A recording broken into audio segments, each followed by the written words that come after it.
past here in UK. So for those that have just joined us, Assalamu alaikum wa rahmatullahi wa barakatuhu. My name is Adil Sadardin. I am part of a member of the World Forum for Sri Lankan Muslims. And this morning for the first session for the General Assembly, I will be your host and hopefully we'll take you guys through in a smooth fashion. So this is the first General Assembly for the World Forum, and in terms of content, what we hope to cover as part of the session, I'll briefly just run you through that. So as part of it, welcome. In terms of the General Assembly itself, so we'll start with a Qiraat, an introduction and welcome by the chairman, followed by a progress report by the Secretary General, the Treasurer's report, and also we'll brief you guys on the team and wing leaders reports as well, brief updates from across the team. Just as housekeeping, if everybody that's not on mute, you just mute yourself. That will be much appreciated. So just remember to stay on mute. You can have your video on or off. The meeting is recorded, so just to let you know. In terms of the follow-on session, so from 11 to around 12:15, we'll do the General Assembly. The webinar, which has prominent speakers, Dr. Amir Ali and Dr. Feroz Mubarak, will start at 12:15, and hopefully we'll have a question and answer session with them as well, with the word of thanks concluding. So the webinar will be around 12:15 to around 2 o'clock or 2:30, inshallah. So with that said, I will now go over to Sheikh Yasser for the Qiraat. That's okay. Yes.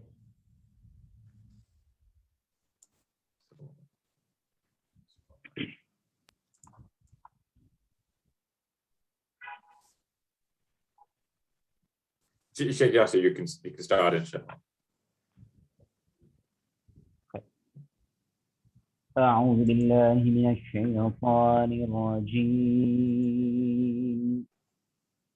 بسم الله الرحمن الرحيم. لقد كان لكم في رسول الله أسوة حسنة لمن كان يرجو الله واليوم الآخر وذكر الله كثيرا. ولما رأى المؤمنون الأحزاب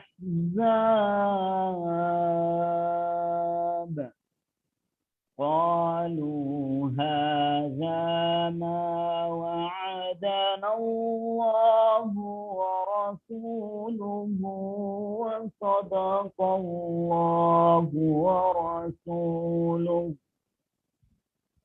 وما زادهم إلا إيمانا وتسليما.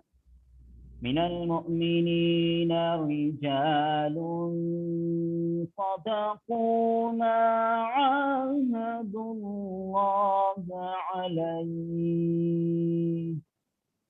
فمنهم من قضى نحبه ومنهم من ينتظر وما بدلوا تبديلا. صدق الله العظيم.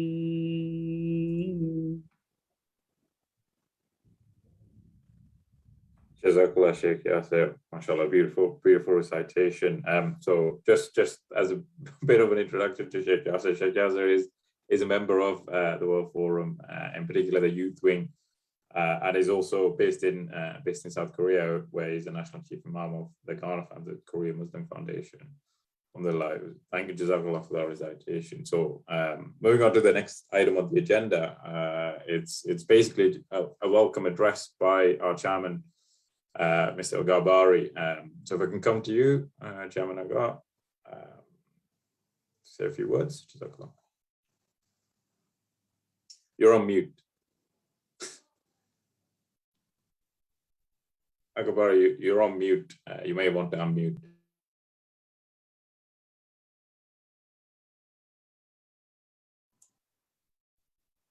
Can you unmute him, Adi? I can ask to unmute. Yeah. He's still on mute. Yeah, still on mute. The way can sort that. Still on mute.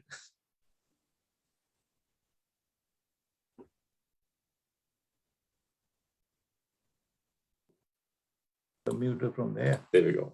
Okay. Assalamu alaikum wa rahmatullah. Thank you, Adil. La ilaha illa kareem, subhana rabbil alhamdulillahi rabbil alameen. Allahumma salli wa sallim wa sayyidina Muhammad wa ala ali sayyidina Muhammad. Sallam ta'ala Ibrahim wa ala Ibrahim innaka hamidun majid. Assalamu alaikum wa rahmatullah wa barakatuh. I'm so pleased to welcome the General Assembly of World Forum, mashallah. It consists of general members, coordinators, as you all know, the team and wing members, team leaders, executive committee, and the board of management. And this is the first meeting we are having since the launch of the forum in October 2019. Alhamdulillah, I'm so glad. And it will be followed by a webinar on completion of the general meeting. We will be followed by a webinar where it will be addressed by two distinguished speakers like Dr. Amir Ali and Dr. Feroz, inshallah. And I'm sure they will bring all of us up with the purpose of the role of the expatriates towards the community, inshallah. Alhamdulillah, we have completed 2 years with all the difficulties. We had so much of problems and difficulties. In spite of all these obstacles, mainly due to COVID, we have come out with flying colors, mashallah. We wouldn't have achieved all what we have achieved for the last 2 years without the hard work of the members, especially my Secretary General. In spite of his unwellness, he has given the best, and the team leaders cooperated with him, and we have achieved all what we wanted for the year. In fact, I'm sure in the Secretary General's report, he's going to update all of us with all what we have done for the last 2 years, inshallah. The more important thing is we have dismantled the steering committee, and I think EXCO will be announced also during the course of the meeting today, inshallah.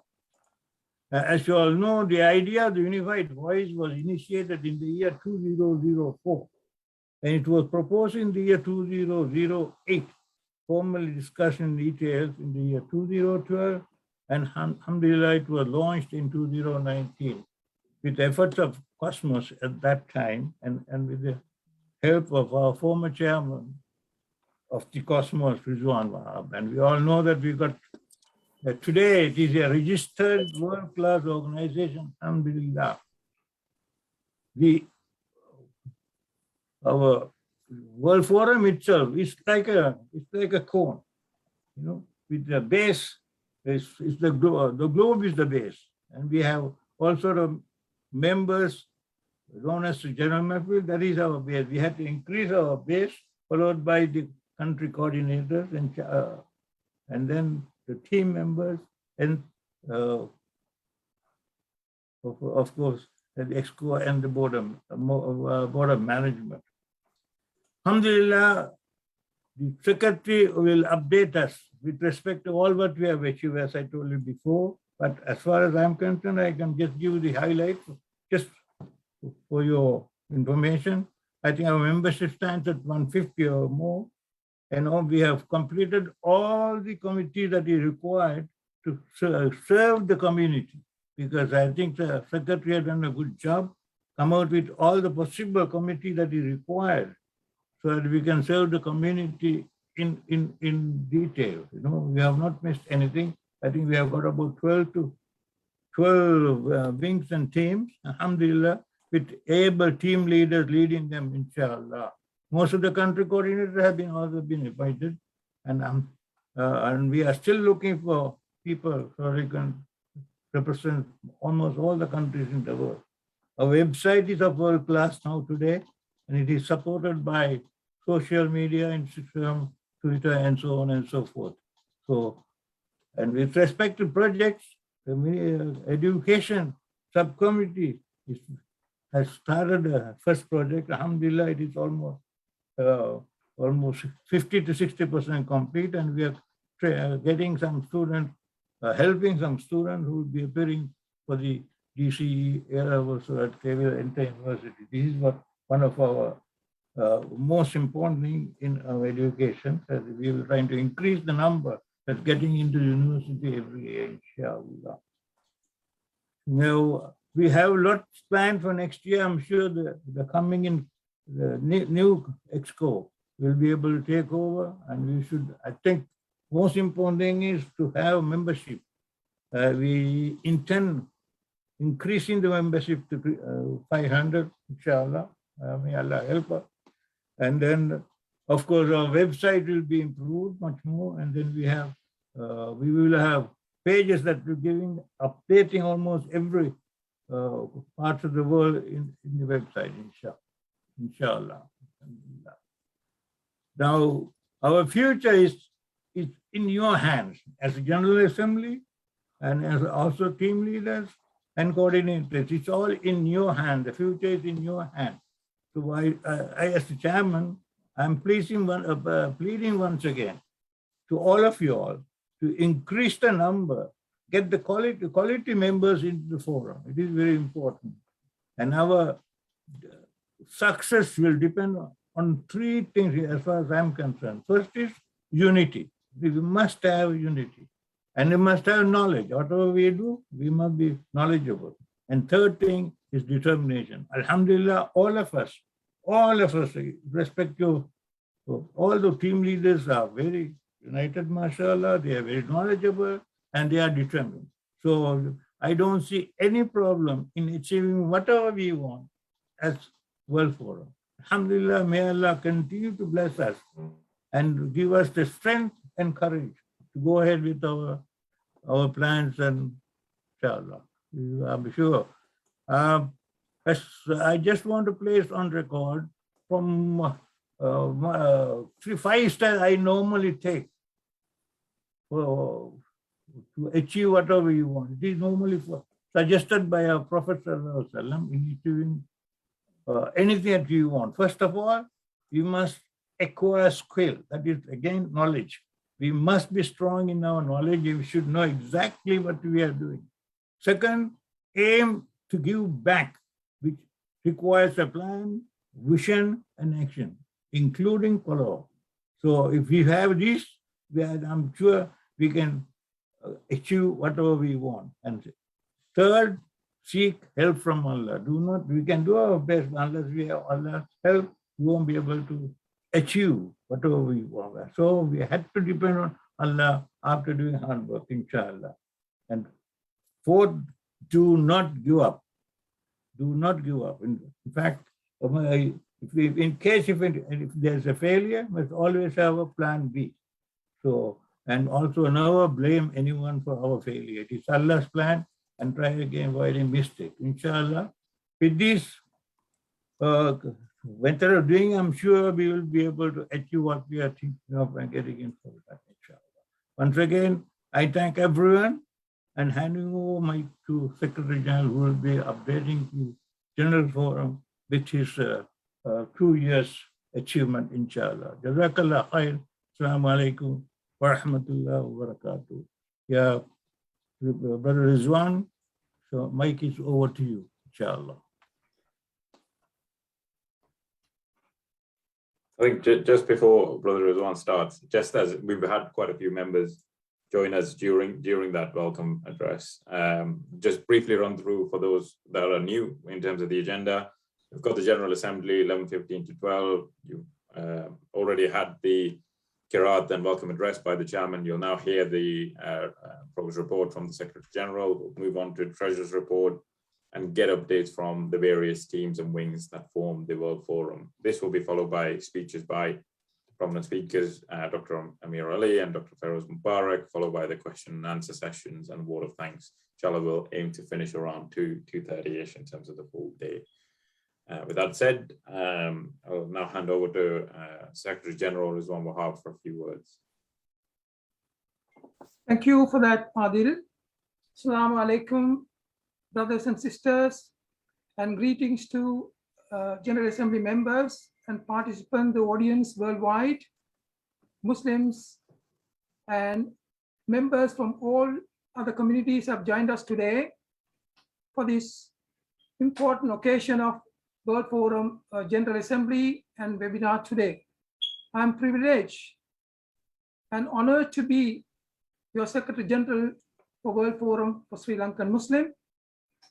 This is an occasion that we have been waiting for the past 2 years. Due to COVID-19, we were not being able to have our annual conference as we planned in Toronto, in Canada. Now we are here today, and my formal speech will be relayed by Brother Adil Sardardi, and then I'll come back to you to speak to you again when my speech is finished. Over to you, Adil. Jazakallah. Hopefully we can start that. Team members, general members, and friends, well-wishers, and supporters of World Forum.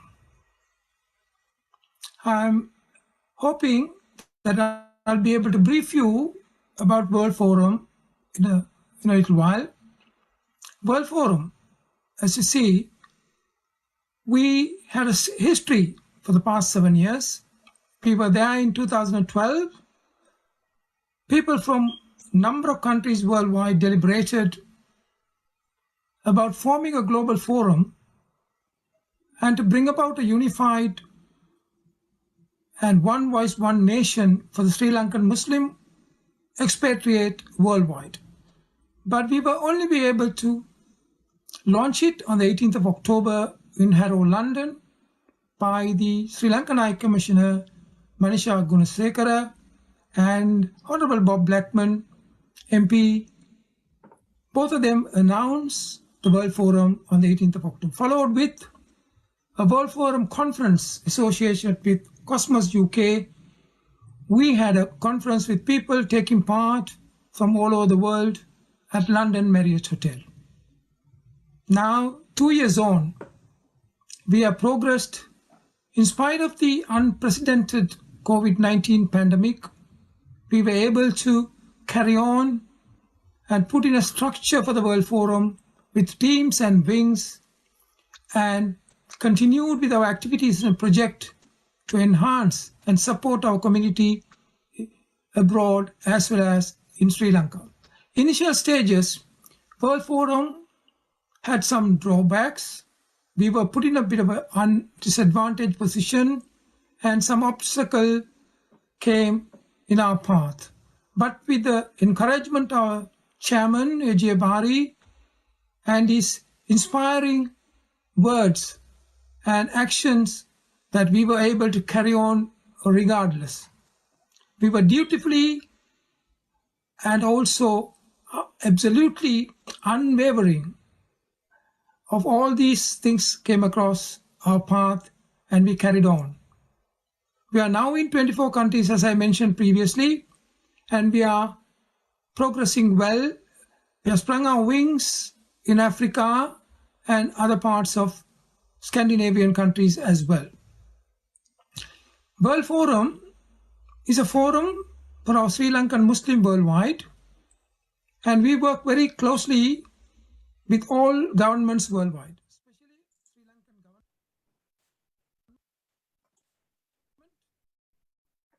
government and all world organization to ensure that our Sri Lankan Muslim voice is heard. As for now, Sri Lankan, our country, the motherland, Sri Lanka, is in an economic downturn. It is our duty as an expatriate community to support our country at this time of need. We should work very closely and inclusively with everyone in the country and bring our Sri Lankan identity. World Forum will continue working towards this with all the support of our people in Sri Lanka to bring in peace, everlasting peace for Sri Lankan Muslims and also for everyone in the country, bring in prosperity and harmony. Our dedicated team is committed to work closely with me. With our inspiring chairman and his encouragement, we should be able to achieve much more than what we have done in 2 years. The short span of time, as I was mentioning, due to the COVID-19, we were still able to continue. What World Forum want to do is to be recognized worldwide. Now we are a registered and a regulated organization. This will give us an opportunity to work with world organization and bring World Forum into the world arena. Thank you very much. Now I'm going to hand it over to my secretary, Brother Adil Sardardeen, who will continue with a slide presentation of our achievement and the progress for the past 2 years. Thank you very much. Assalamu alaikum.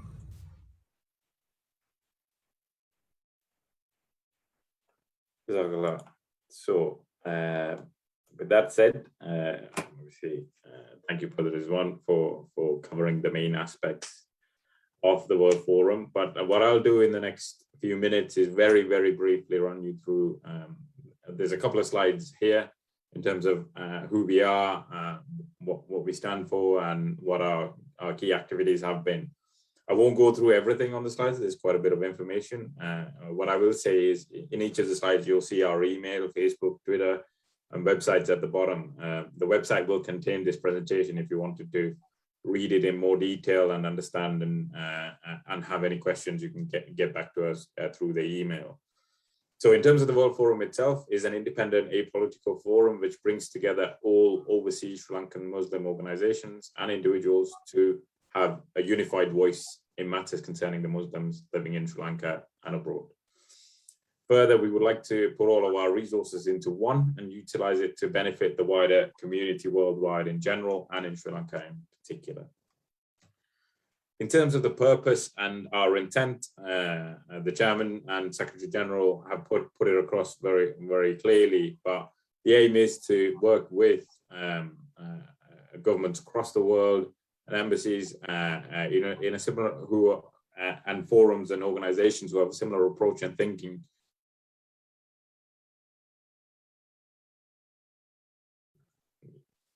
Hopefully I'm unmuted now, you can hear me. But the key thing is to bring about peace, harmony to all communities and work towards a common Sri Lankan identity. To unite us all expats in particular into a united one voice, one nation. We will communicate with all authorities, organizations, heads of states worldwide when in need and where it matters.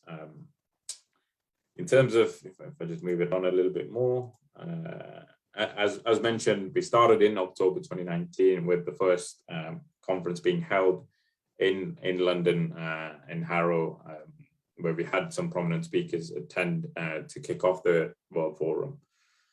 We've had a number of events online and supported through some media companies like the Islam TV channel, where we introduced the World Forum.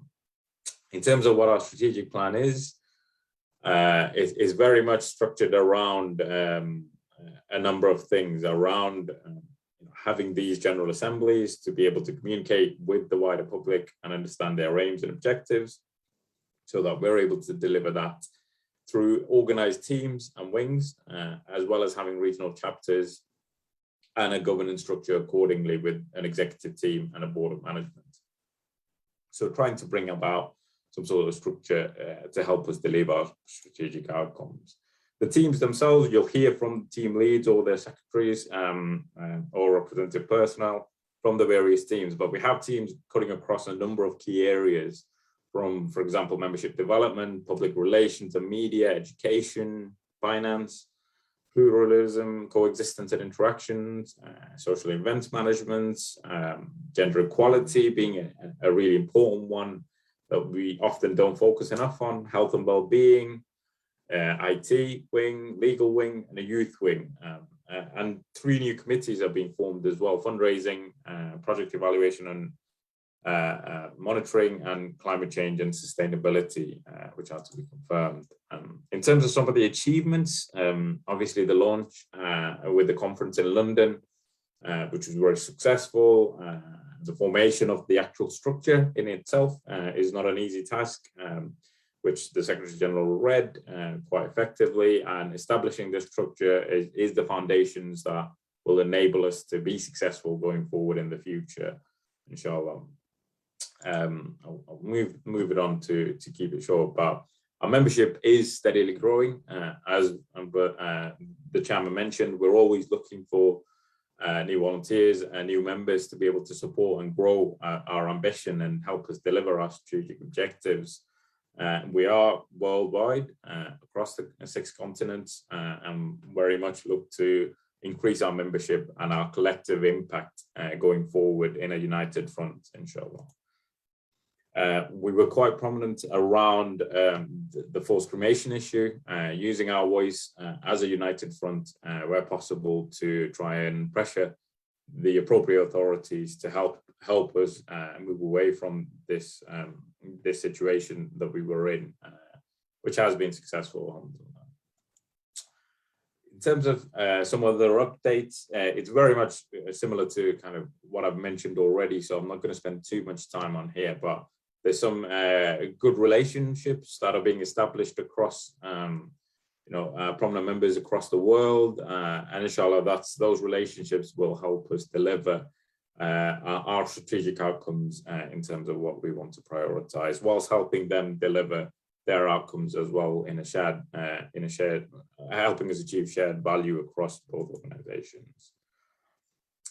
This is just some of the items that we have, established the website, supported by the various teams, supported by a library, and we have a kind of a structured approach to our meetings, and in a transparent and accountable way. So to finish off with essentially just, for those that are not part of the World Forum, we would very much invite you to join the forum, and you can find out how to join by going on our website or emailing us on info@wfslm.org. So please do get in touch. Now I'll hand back to the Secretary General for a brief vote of thanks as part of this session.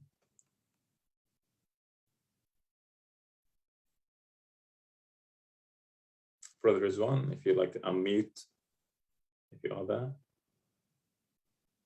Thank you, Adil, for your presentation of the 2-year achievement and progress of World Forum for Sri Lankan Muslims. As I was mentioning earlier, that we have done a great deal for the past 2 years, and we have a lot more to do.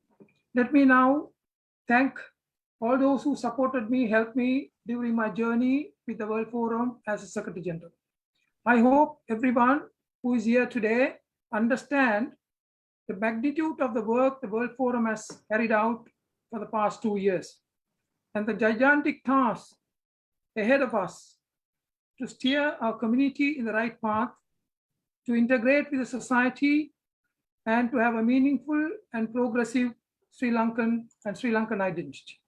My sincere thanks to Chairman Bari, who is continuously supported me and guided me and the World Forum with his wisdom and inspiration. To all the team leaders, coordinators, secretaries, and team members, and the General Assembly members for their cooperation and support throughout the past 2 years, giving me support and assistance to carry out my duties.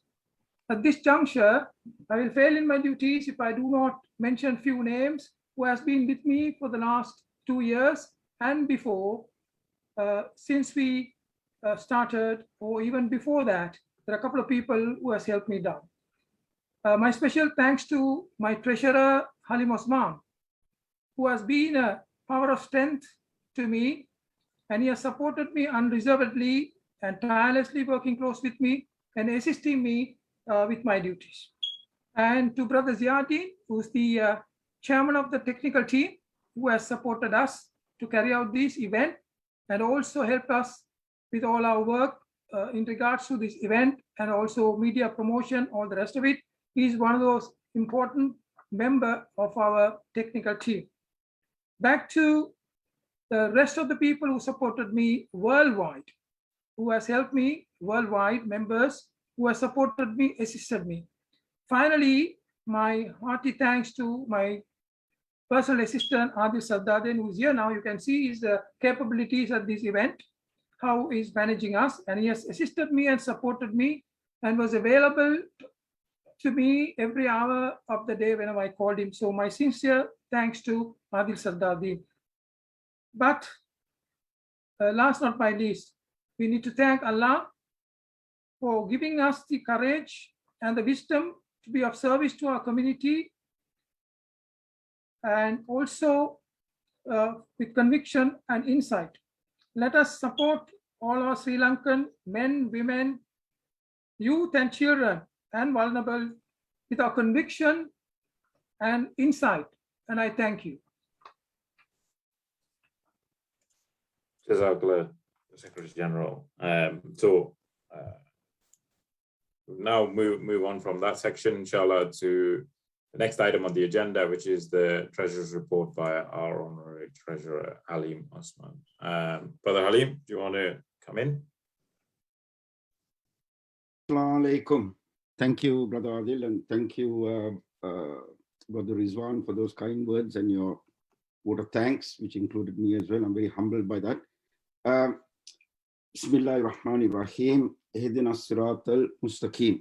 May Allah guide us all on the right path and help us to be able to carry on our journey where both our brothers, Brother Bari and Brother Rizwan Wahab, have started this wonderful World Forum together with the support of the founder members. The way that I'd like to be able to welcome each and every one of you, including our members and those of you who are potential members, to today's World Forum. And what I'll do is I'll go through the slides of the accounts. If Brother Bari, Brother Adil can be able to share them with us. Yeah. Yeah. Okay. The accounts that have been, there are basically, there is a separate finance team that has been set up, and there are actually about 10 to 15 various different teams that are there within the World Forum working on various different projects. Now, of those various different teams, I must thank many of them, because what they've done is, in order to be able to get the team going, they've actually invested their time and effort in order to be able to progress within their teams. And many of them, right, have actually put their hands in their pockets, and I thank them and may Allah reward them in order to be able to get those teams functional. Now, as a result, right, because the support has been coming from them individually within their teams and collectively, whereby they've sometimes gone to their team members in order to be able to make it happen, although they've achieved results, their results cannot be quantified in terms of monetary results, because the fact, right, that those have not been disclosed on the accounts for their personal reasons or whatever. But we'll try to see whether we can capture it going forward in the future. Now, the accounts that have been prepared for the period, the management accounts that have been prepared, they're in draft format, is for a 6-month period from 1st April 2021 to 30th September 2021, based on the information that we have, right, in terms of a couple of teams, about 2-3 different teams, right, whereby the information is gathered and passed on to us. Adil, if you can go to the next slide, please. Yep. Okay.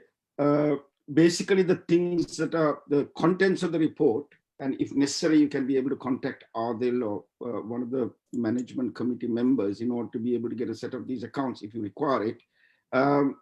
Is consistent of like an internal finance team accountants report, the income statement, which most of you may know as a profit and loss statement, a statement of financial position, which is sometimes called a balance sheet, and the notes to those, and a more detailed income and expenditure statement on the final pages. Yeah. So if you go to the next slide, please. Yep. Okay, the accountant's report, right, is basically being prepared by the finance team. And the two members within the finance team, I'd like to thank them for their support, which was actually formed in December of last year. And I'd like to be able to thank them for their support. And the people that were involved in the finance team are Fazal Amanullah, who is the secretary, who's based in Australia. There is Sajad Khader and Imtaz Ali, who are based in Kuwait. And there is Farah Osman, who is like sort of a trainee within us, who's based in the UK. And for Brother Bari and Brother Rizwan, who are part of the team, who always tend to be able to give us good guidance in connection with it. So I'd like to be able to thank each and every one of them for the support that was given. These accounts actually were prepared by Imtaz Ali and then edited by Farah Osman. And then we had a look at it. And once the whole finance committee agreed, we published it. Fazal Amanullah, right, the secretary, he will be giving a individual sort of presentation on what the finance team have been doing over the last 6 months. I won't bore you with that information because he'll do that at a later time today. If you can go to the next slide, please. Yeah. Okay, now basically we have this 9 months, 6 months accounts on the first two columns, and the last two columns, right, give us the accounts of the last two for the previous year. Now, we as a team, right, because most companies or businesses, they tend to be able to have their year ends at 31st December or 31st March. And the real activity, right, which was reported after the bank accounts were opened, commenced, right, around about the 1st of April 2021, where the accountability was, where monies were collected from the public or there were contributions that were made. And those contributions were basically utilized for the purpose of being able to spend on various different projects. Adil, just give me a timeline because I didn't check the time when we started, right? So probably another 5 minutes. Okay. Okay. Yeah, I'll be done before. Okay, so effectively what there is for the last year, which is from 1st of April 2020 to 31st March 2021, you'd see that all the numbers are zero. Now, that doesn't mean that there was no activity taking place because both Brother Agabari and Rizwan, right, there were websites that were sorted out, there were phone calls that were made, there were various different travel arrangements that were taken place, and monies were spent on various different things by team leaders, so on and so forth, to be able to get the ball off the ground. And may Allah reward all of them, because as you can see, right, we have not reported any of the expenditure in connection with that because none of them wish to be able to be reimbursed. So may Allah reward them for the work that has been done to each one of them, and the people who actually put their hands in their pocket to be able to make it happen will know, and thank you very much for that. So as a result, right, the March 2021, both balance sheet and income and expenditure figures will have zero, although numerically it's zero, like I said before, right, there's activity been taking place, otherwise we won't be where we are. Now for the 6-month period, right, that has been covered, there are notes to these in terms of where these monies are coming from. And the three main groups that have been working on this is the education group, the public relations management, and gender equality. I won't go into the detail, right, what each of these groups have been doing, but you can just have a flavor in terms of because the reason is, right, they'll give their own, the team leaders will be able to give you an update in terms of what their income and cost structure is, and based on that, right, these figures will fit in. So the education team, right, we got them both in terms of Lanka rupees and GBP, and same thing for the other two. And the reason for that is, right, the monies that were collected were designated monies for designated projects. So as a result, right, the income and the expenditure kind of matches with each other in order to show a zero profit. And any excess monies that have been collected, perhaps in terms of education, has been treated as if it was deferred income to be treated, to be utilized in terms of another project. Or alternatively, right, if there is additional expenditure that needs to be incurred, it's shown as an accrual. And these can be seen in each of these notes 1, 2, 3, 4. So if you go to the next page, Yep. Please. Okay, again, right, you can see last year there is basically zero numbers. Okay, and this is, they call it a statement of financial position 30th September 2021. So this is a snapshot, right, of WFSLM in terms of its assets and liabilities at that particular point in time. So if you have a look, right, the amount that's actually in the UK bank account is like £250, with 67,000 rupees, which will be utilized for the purpose of allocating against expenditure, which is on this bottom bit, which is current liabilities. Yeah, and these are cash in hand that is being held in terms of Australian projects, and some in Sri Lanka against Sri Lankan projects, right, that are being held. And this note number 5 is monies that are still receivable in terms of donations, hopefully, to be able to complete projects that they intend starting. Deferred income, like I said, is right to do with the money that has been collected, which will be used against like October, November, December. So the education project, for example, if it goes until end of October, because we are doing the accounts up to September, the October income that was received that needs to be paid out would be shown on the current liability. I'm going into too much detail, but in case you need anything more, speak to me. Okay, so as a result, in terms of reserves, we don't really have too much reserves. The money that has been received has been utilized for the purpose of being able to expend it out. Again, the secretary of the finance team, right, he will probably update you further, because we're looking in terms of being able to get a separate fundraising team, right, whereby we can be able to have reserves to be able to work towards zakat projects, perhaps during the month of Ramadan, or any other aspects that tend to be urgent aspects that need to be able to come in, plus also for WFSLM expenditure. So it'll be good to be able to, at the time that they come in, I hope the membership will fully support them in terms of being able to help them raise funds for either designated or general funds. Okay, so if we go to the page before, Adil, please. Yeah. Brother Halim, just one more minute, if that's okay. Okay, that's fine. If you can see these numbers, right, 1, 2, 3, 4, and if you come to the next page, okay, go 5, 6, 7, 8, and if you go to the next page, right, down, that gives the breakdown, right? So the next page down will give the breakdown of the numbers. So effectively, the income is shown in terms of donations, and I think in terms of the gender equality, they had a laptop project and a chicken farm project. Then the education expenses on note 2, right? The education subcommittee, they had various different expenses on different months, on and so forth. Same thing with the public relations and media expenses and the gender equality team, right? To be able to look at their 2 projects. So if you come to the next page, okay, and again, right, these are donations that were received, and the overpayments or underpayments that have been done, the cash in hand, the project costs, and any deferred income. So if in case you need to be able to ask any more detailed income and expense, you can speak to us. And if you go to the last page, right, that gives the detail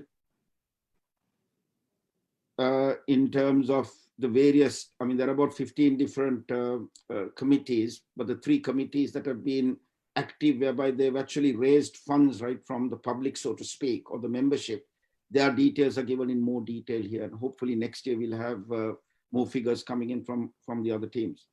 Alhamdulillah, I think that's more or less covered, and I hope Adil have not exceeded my time. And I'd like to be able to give my salams to the committee and wish the AGM today a great success. And thank you very much for all of your support. Alhamdulillah. Jazakallah, Brother Halim.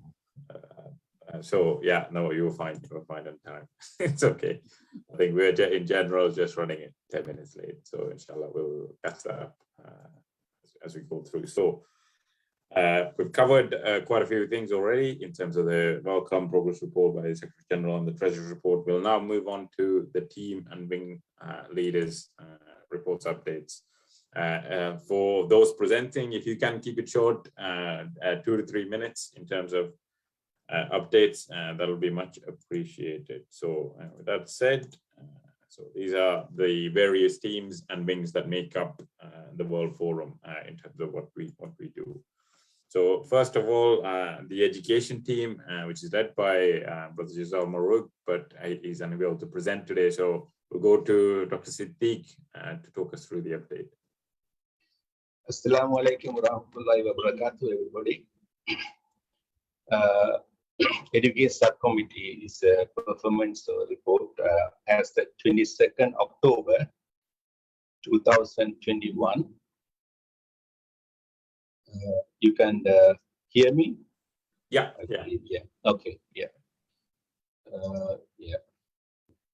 Okay, so let me briefly explain to you the first introduction. The subcommittee was formed around September 2020 last year, 12 months ago, and the first meeting of the committee was held on the 22nd of September last year. The committee has held 12 meetings so far during the last 12 months. The subcommittee comprises at the moment 10 members. When it was formed, there were only 8 members. In short, the main objective of the education committee is educational advancement for the Sri Lankan Muslims. These are the founder members of the subcommittee: Brother A.G. Bari, Dr. Aslam Hassan, Dr. Arizdin, Brother Hilmi Sulaiman, founder subcommittee chairman, Brother Marzouk, the current Marzouk Jazal, current chairman of the subcommittee, Dr. Rais Mustafa, Brother Rizwan Wahab, Secretary General of the World Forum, Dr. Mbaye Sidi, subcommittee secretary. Currently, there are some new members, namely Miss Asia Dean, Brother Anam AS, and Brother Mustafa MM, and Brother Naufal MM. All others are the previous members. We had several discussions, conversations within the purview of the objectives and subcommittee. There were, before we formed the committee, there had been numerous email and telephone conversations among the members even before the first meeting was held. Brother Siddiq, just 1 minute left, if that's okay. Yeah. Yes. Yeah. So the main topics we covered was the various topics we covered, and we chose 3 areas. And finally, we selected one specific project, which is to financially support the tuition fee for advanced level students. And namely, we selected biological and physical sciences because that is the area we are lacking behind the Muslims. And also we decided to go for Tamil medium. And so we have, then we advertised in the various daily national media, Dinagaran, Vidagesari, Vidivalli, and we received about 500. Also, we shared the flyers in the social media, and received about 500 inquiries. This is very important. Then we send the application forms to 500 people, and we received 100 completed applications. Then out of which we selected 50 deserving students, and also we maintain the we maintain the progress in attendance by using mobile systems. And Brother Siddiq, if you don't mind, if you can conclude, that'll be great. Hello, Dr. Siddiq.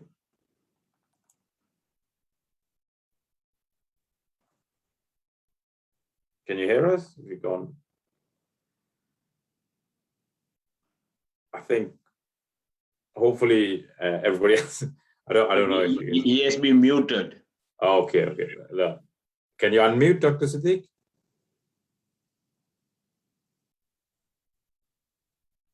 No, that's fine. Inshallah, hopefully you guys got the gist of what the education team are there to do, and hopefully the team purpose there in terms of striving to inculcate and bring awareness that education is the most powerful transformation tool that exists. So education team is a very important team within WFSLM.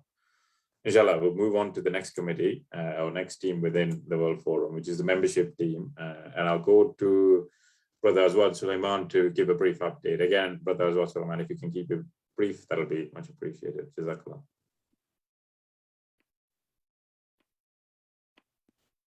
Assalamu alaikum, everybody. It's really nice to see everyone. And inshallah, on behalf of the membership team, we would like to thank everybody who has been supportive in building our subscriptions and memberships. As we all know, the role of the World Forum is quite unique from any other organization, as we are positioning ourselves as a strong, unified, global voice. To be effective and productive and to be successful, we need to keep building strong, synergetic teams with people with diverse experiences across the globe. So to achieve this goal, we need everyone's support. And as of now, we had an estimated target to achieve was about 1,000 when the AGM happens. And unfortunately, we have not achieved that target yet.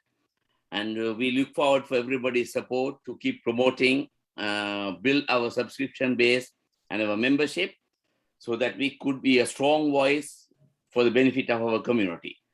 I wouldn't want to take too long of this. It is really nice to see everybody back after a long time in the World Forum.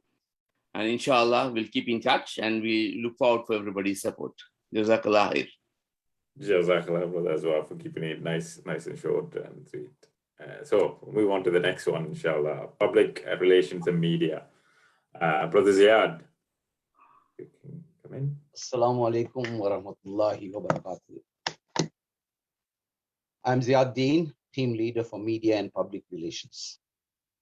Media and public relations seem to be the perfect combination of communication strategy today.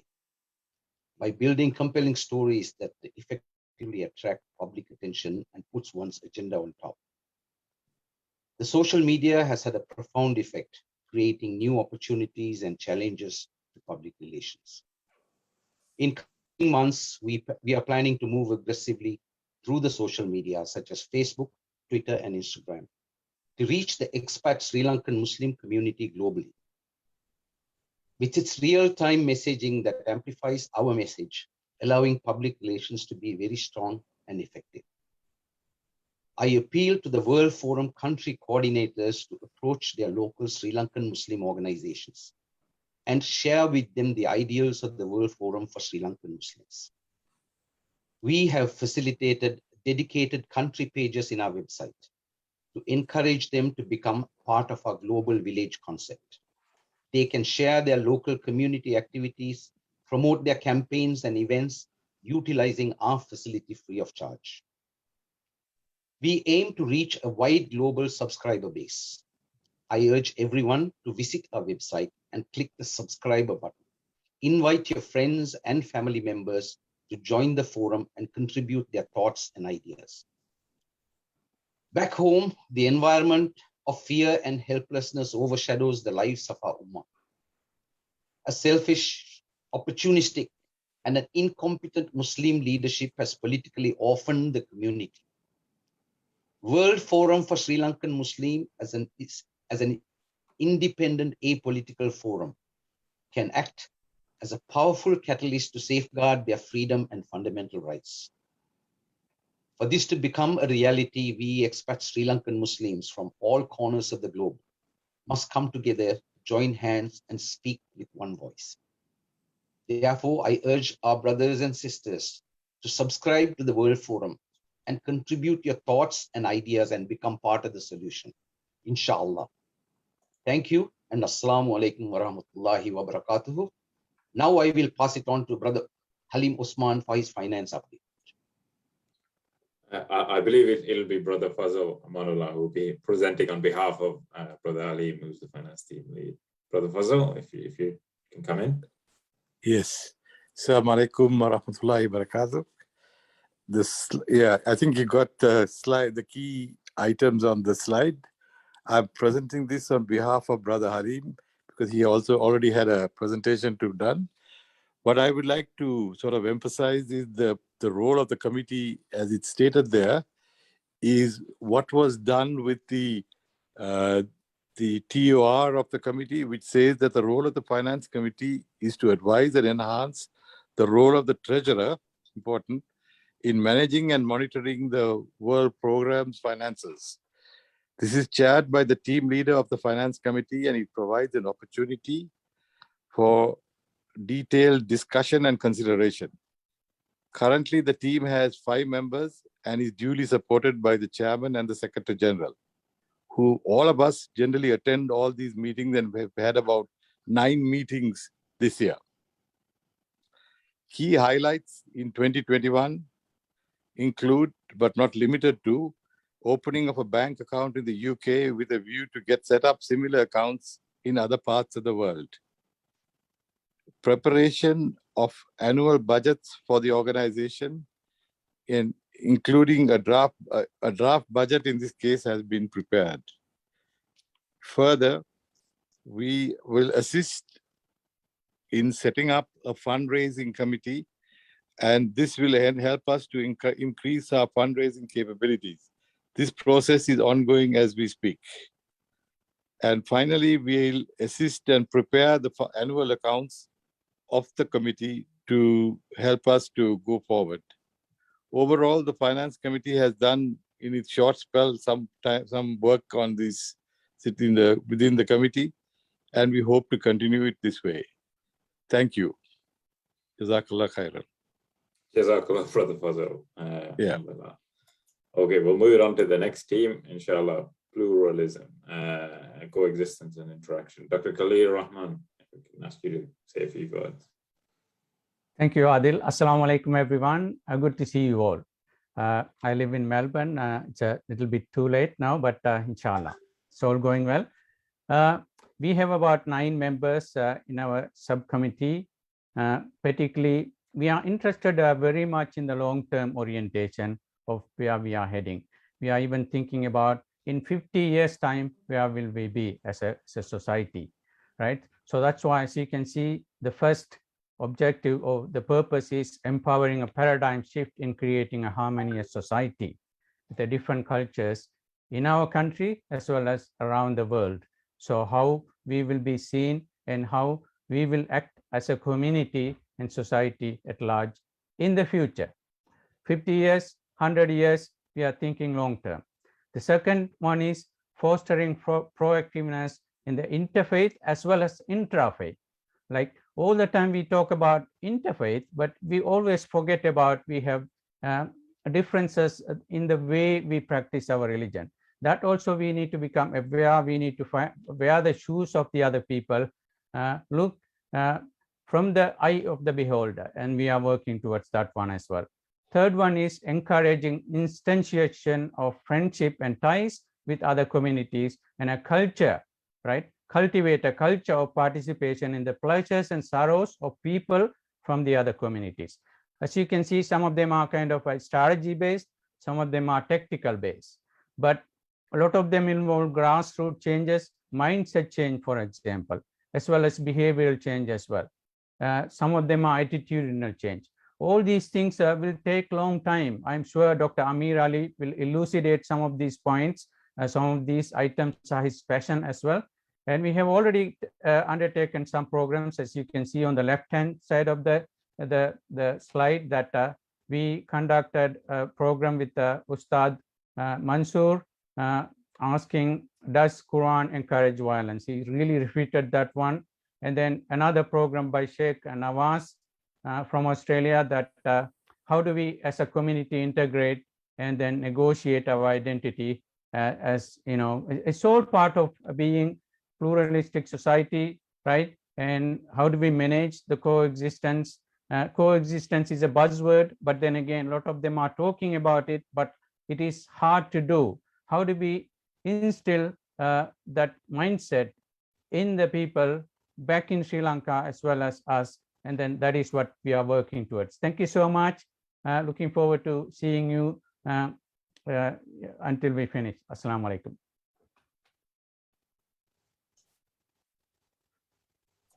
Walaikum assalam. Jazakallah, Dr. Khalil, and thank you for joining us on the late time in Australia. And thank you for those joining from Canada as well, early days. So move on to the next one, gender equality team. Sister Ziada, you can come in, say a few words. May need to unmute.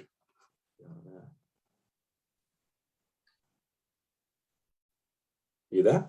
Thank you. Yes, sir. Oh, perfect. Yeah. Can you hear me? Yeah. Yeah. Okay. Thank you. Yes, thank you for the opportunity to say a few words on behalf of the gender equality team.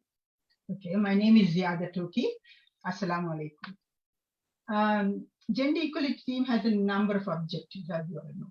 However, our main focus is to bring about awareness of the gender inequality that is prevalent today in our society. That is what I want to speak about today.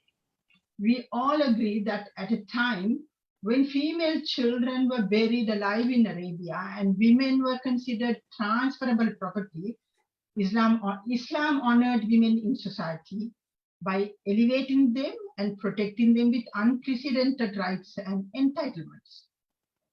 Islam gave women the right to education, the right to marry someone of their choice, to retain their identity after marriage, to divorce, to work, to inherit, own and sell property, to seek protection by the law, to vote, to participate in civic and political engagement, etc. While Islam clearly establishes that men and women are equal, it also recognizes that they are not identical. God created men and women with a unique physiological and psychological attributes, as we all know. In Islam, these differences are embraced as vital components to a healthy family and community structure, with each individual contributing to their own distinctive talents to society. In the Quran, we know there are many verses that Allah subhanahu wa ta'ala addresses males and females as equals. For example, chapter 6 verse 97, Allah clearly states that all humans are equal. To whoever, male or female, does good deeds and has faith, we shall give a good life and reward them according to the best of their actions. And also another chapter I must bring to them, that brings to mind is chapter 49, verse 13. God declares, indeed, the most noble of you in the sight of Allah is the most righteous of you. So as you see, there are many verses and they do not specify a gender. It's a message for all mankind, male and female. But as we all know today, in many Muslim societies, including Sri Lanka, the reality is far from this. Oppressed, inferior, and unequal. For many people, these are the first words that come to mind when thinking about Muslim women. It may be due to various reasons, such as Muslims not always being representative of Islam, meaning that true messages of Islam is being ignored. For in patriarchal societies, these practices actually personally benefits men individually and or collectively. Or maybe perhaps that some of these discriminatory practices have been borrowed from other cultures that have over time become our cultural norms. So whatever the case may be, we must acknowledge that these discriminatory practices affect half of our community. That is your sisters, your wives, your mothers, your daughters, aunts and other female family members and friends. and cannot and must not be ignored and swept under the carpet any longer. Justice is genderless. So we all have a moral imperative to reflect on the inequalities and gender biases we ourselves make consciously or unconsciously harbor. We need to change our attitudes and mindsets. Now, before we reach out to the wider community, the Gender Equality team has a message to the World Forum community here. We want this organization to be a model gender equal organization promoting and implementing gender equality practices. We must not make gender equality just a tokenism. We must be serious about it, as even Brother Adil just acknowledged earlier. I say this because 2 weeks ago, we had our first seminar about gender equality awareness for the World Forum members. It was mainly for the World Forum members. I regret to say that the participation by the members at this team was abysmal. Apart from the team members, we had only 3 other World Forum members attend the meeting. What does this say about the interest and the seriousness of the members about gender equality? Therefore, I kindly request the Honorable Chairman and the Secretary General to make it an organizational policy that every team must have equal female representation. The representation must truly reflect the society that we live in. Further, I appeal to each and everyone present here to start gender equality in your homes. Promote it within your families and communities. Make it a lived experience in everyday life. This cannot be a reality unless the men support the women in this endeavor. As the Nobel Prize winner Malala Yousafzai said once, we cannot all succeed when all of us are held back. So in conclusion, I must stress that gender equality must become our Islamic cultural norm in keeping with our Prophet ﷺ and the Quranic injunctions. For how can we ignore these injunctions after we have heard them loud and clear? I'll leave you to reflect on that, brothers and sisters. Thank you. Jazakallah, Sister Ziada. I know it was a bit longer than 3 minutes, but I think it was important for everyone to hear that powerful message, inshallah, and for us all to reflect on that, inshallah. So I'll move on to the next one, events management team. Brother Mubarak Ali, but is unable to attend, but hopefully it'll be presented by Hassan Rahman. If you could just briefly mention where you are, Hassan, that'll be helpful before going on to the team purpose. If you are there, if you can unmute.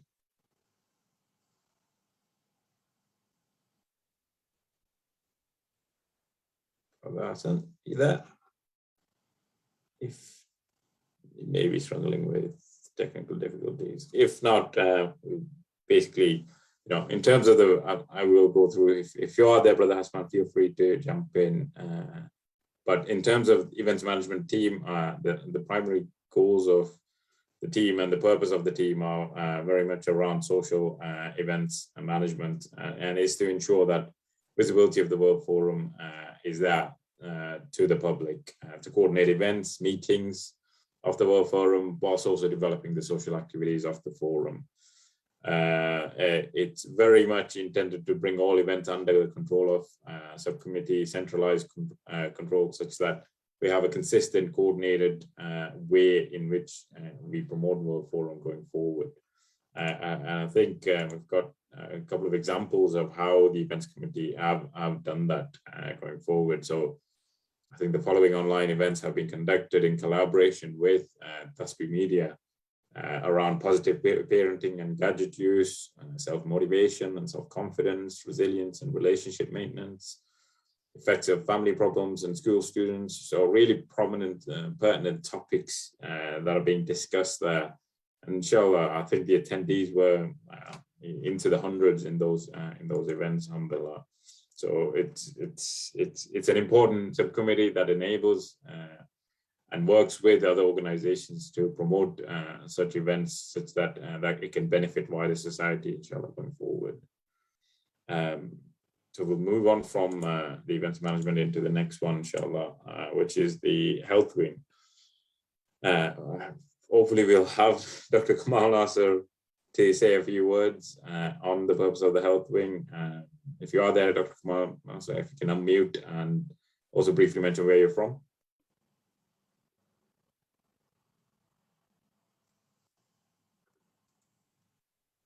Hello. No, Dr. Kamal Nasser by the looks of it as well. So maybe he's also having technical difficulties. We can save a bit of time that way. In terms of the team's purpose around the health wing, it is an important wing for the World Forum, but the purpose is very much around to gather experts in various fields of medicine, including public health, under one umbrella to pool medical expertise of doctors of SL origin to discuss and formulate decisions and health decisions and health promotion plans concerning health and social matters which affect the Sri Lankan Muslim community in Sri Lanka and abroad as well. And although it is also to promote good health and influence lifestyle changes and healthy well-being amongst the Sri Lankan Muslim communities and abroad. An important topic for all of us, I'm sure, and inshallah, using the collective benefits of the professionals that we have within our communities to promote good health and well-being across our community where we can, inshallah. The next one's easy because it's on me, so I will be able to say a few words on the youth wing. So I am the team lead for the youth wing, part of the World Forum, but I am ably supported by a very enthusiastic, engaged and informed colleagues within the team, of which Brother Ubaid, who's here today, Brother Fazl Rahman, who will be doing the closing speech, Sheikh Yasser, are all a part of the team, alhamdulillah. But the purpose is very much to establish a network among young adults locally, nationally and internationally. So to just establish that network in the first place so that we've got a common consistency and we're able to collaborate on addressing world issues and through organization, participation, communication of our experiences and through seminars, conferences and courses. We will look to develop and inform and challenge policies and practices that create positive legacy for future generations. And we will look to drive transparent, open, collaborative working across the network that brings shared solutions to shared problems. So one of the key problems that we as society face now is a global emergency, is very much around climate change. And we in fact held a webinar organized by the Youth Wing around sustainability and the importance of our contributions as Muslims in general, 1.9 billion of us, to get behind the climate change agenda and climate action, and to generate climate action around how we change our behaviors, our cultures, and how we look to transition to be more sustainable going forward. That's one example of our areas of focus. Inshallah, we will look to expand that. And if you are interested in joining any of the teams or supporting any of the teams that you hear about today, you can get in touch with us through any of the items, any of the means, email, Facebook, Twitter, or through our websites, inshallah. I'll now move on to the IT wing. Brother Samuel Ramiz, if you are there, if you can just briefly mention where you're from and give us a brief update of the team's purpose. Assalamu alaikum wa rahmatullahi wa barakatuh. Hope you all can clearly hear me. Yep. Yeah, so I'm Samuel Ramiz. I'm from UK in Sheffield. So I'm leading the IT wing in the WFSL. So actually our team purpose is mainly the now current technologies keep growing even after the corona. So most of the things are in the internet and all are more moved to the technology wise. So as a team, we are involving in the planning and the executing and maintaining any IT related project, and especially what we are working on our website. The website, it was built by the third party, and now we are slowly involving into it, and we are trying to get it ownership and modifying and content authorization and moving into the new technology. And next one we have that we are in fact introducing a new innovation and bringing up new technologies in the software perspective. And next, we are supporting in the membership admission, so mainly in our organization. So the biggest part, the issue we faced it in the membership admission. So that's the main part we are supporting. And the next one is that developing the communication system. That means we are developing a system which is the infrastructure which can move into the IT industry. Yeah, that's all from my end. Perfect. Jazakallah, Brother Simon. Inshallah, we'll move it on to the next one now, which is the legal wing, which is led by, usually led by Dr. Harith Dean, but he's unable to make this presentation as I believe he's doing Umrah at the moment. So I think it all goes well for him. But we hopefully will be able to hear a little bit about the team from Sister Nadia. Briefly, if you can make sure you're unmuted, Sister Nadia, and mention where you're from and a little bit about the team. That'd be great. Assalamualaikum everyone. I am based in the United States. I am based in New York. I'm currently not in New York at the moment. The legal team is a new team. We started in May, primarily with the purpose of advocating or sort of understanding, improving public understanding of policies that impact Sri Lankan Muslims around the world. We also focused on internal governance structures for accountability and transparency of stakeholders, and sort of WFSLM's obligations with regard to third parties. Just to break down each of those, we haven't really started doing any advocacy projects yet, primarily because we've been focusing on our internal governance structures, sort of understanding, what we are accountable for and for who, sorting out our registration processes, and sort of directing how WFSLM should present itself in the international arena. And then with regard to our obligations to third parties, essentially it would be if WFSLM entered into contracts or represented to a third party, we're here to sort of direct how that would work. We look forward to working with all the other teams with regard to some of their projects.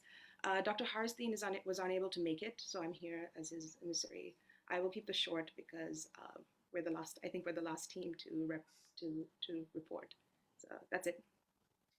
Jazakallah, Sister Nadia, an important wing to ensure that we're compliant and we are establishing our foundations correctly and with appropriate legal governance. So the next item, it is briefly just to mention some new teams that are being formed. A team, almost a sub-team around finance, which is a fundraising committee, a project monitoring and evaluation to ensure that our projects are effectively delivering and being monitored with effective outputs and outcomes that we are achieving. And also climate change and sustainability, as I articulated, it's a global emergency, and everyone has something to do to ensure that we tackle this global emergency. And we as the World Forum recognize the need to do that, and we'll be creating a team to tackle that. So if any of the members that are on the call are interested in joining and supporting those teams, then please get in touch with the Secretary General with your interest on those if required. Before we conclude, that pretty much summarizes the teams and wings that make up the World Forum and really provide the foundations and the pillars in which the World Forum stands upon. And majority of those teams are what we will call upon to progress the World Forum through the various areas that each of the teams tackles going forward, inshallah. So before we just move on to the next item, I'll briefly bring back the chairman to say a few words, concluding words on the General Assembly, if that's okay.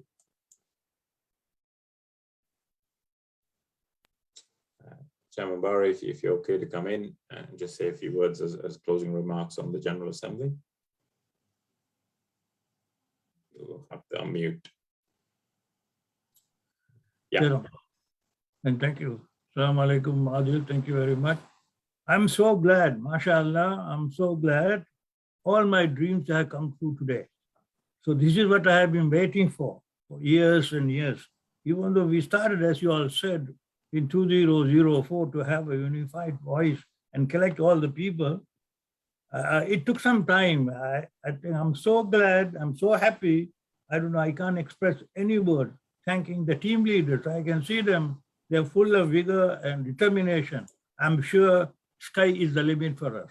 So do not get sort of disheartened, just go ahead.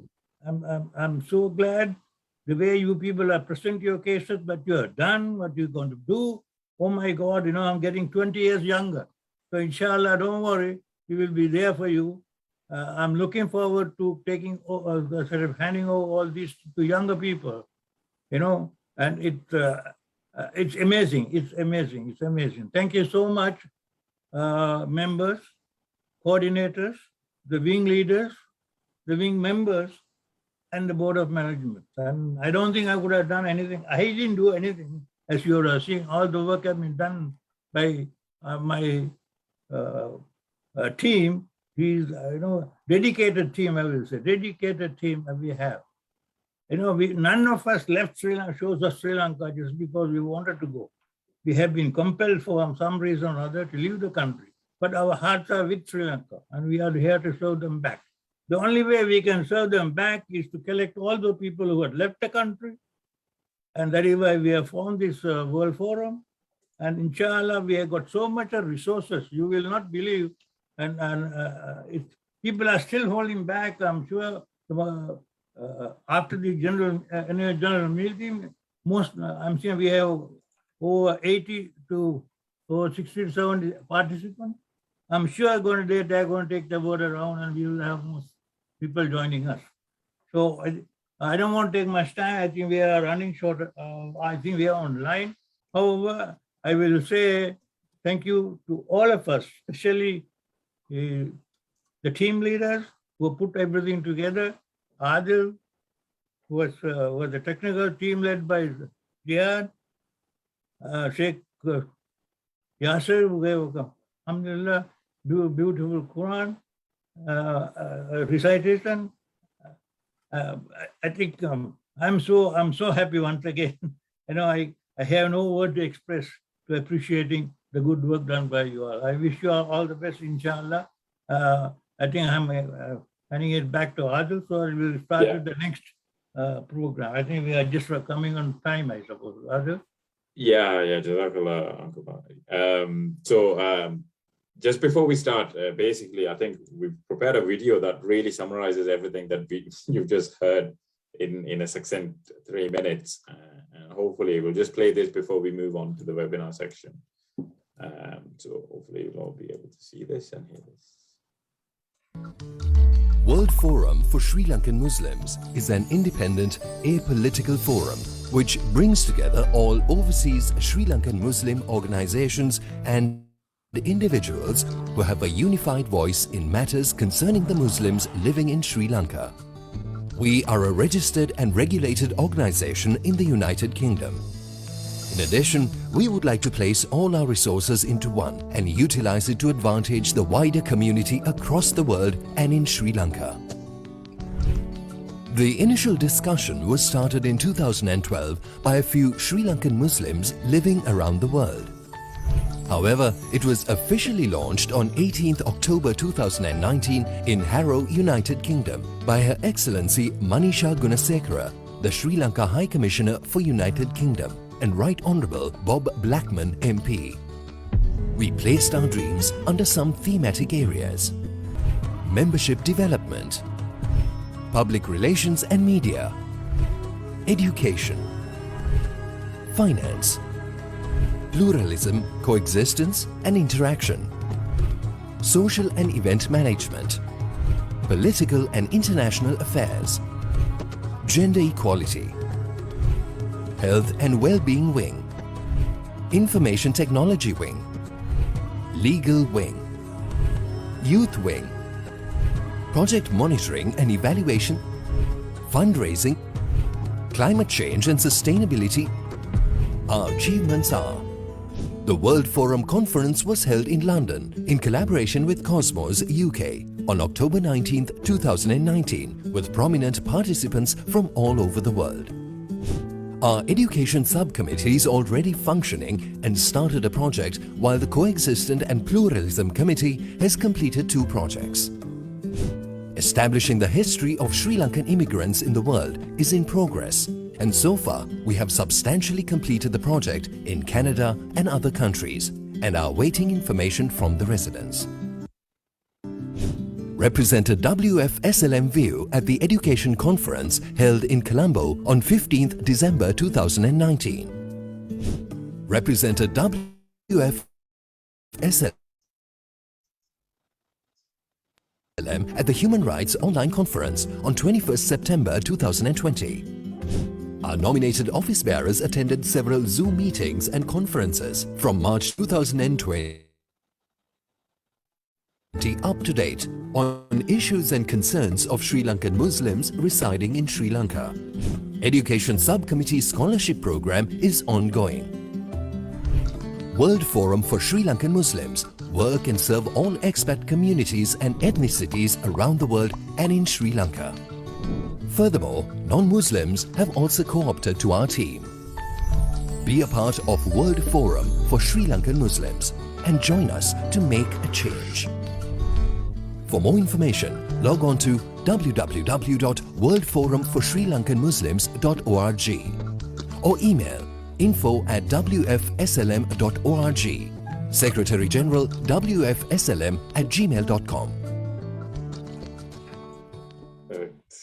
Apologies if the connection was a bit unstable there towards the end, but inshallah, hopefully that gave you a good summary of everything that we've talked about. And hopefully going forward, you'll be able to get in touch. If you have any questions or anything that you need to clarify, please do get in touch with us. That pretty much concludes, I'll just share back here again. That pretty much concludes the first session for this meeting, which was the General Assembly. So you had the Qiraat welcoming address from the chairman, the progress report from the Secretary General, Treasurer's report from the Treasurer, as well as updates from the various teams and wing leaders in terms of how what their purpose is and how they're going about delivering on the purpose. That concludes the General Assembly. We will now move on to essentially the webinar aspect of the session, and I would like to hand over to Sister Rihanna to take over from here as the moderator, inshallah. Assalamu alaikum, everybody. Welcome guest speakers, audience, and WF team to the first webinar of 2021. My name is Rehana Barry, and I will be your moderator today. Well, as mentioned, as you heard before previously, the World Forum was established in order to gather Sri Lankan organizations around the world as a unified voice, tackling many issues that Muslims face in Sri Lanka today. So it is my great pleasure to be here moderating for you. Before we start, inshallah, I would like to hand the floor over to our chairman to open. And he is actually a retired professional engineer and has dedicated his spare time in over the years in the establishment of the World Forum itself.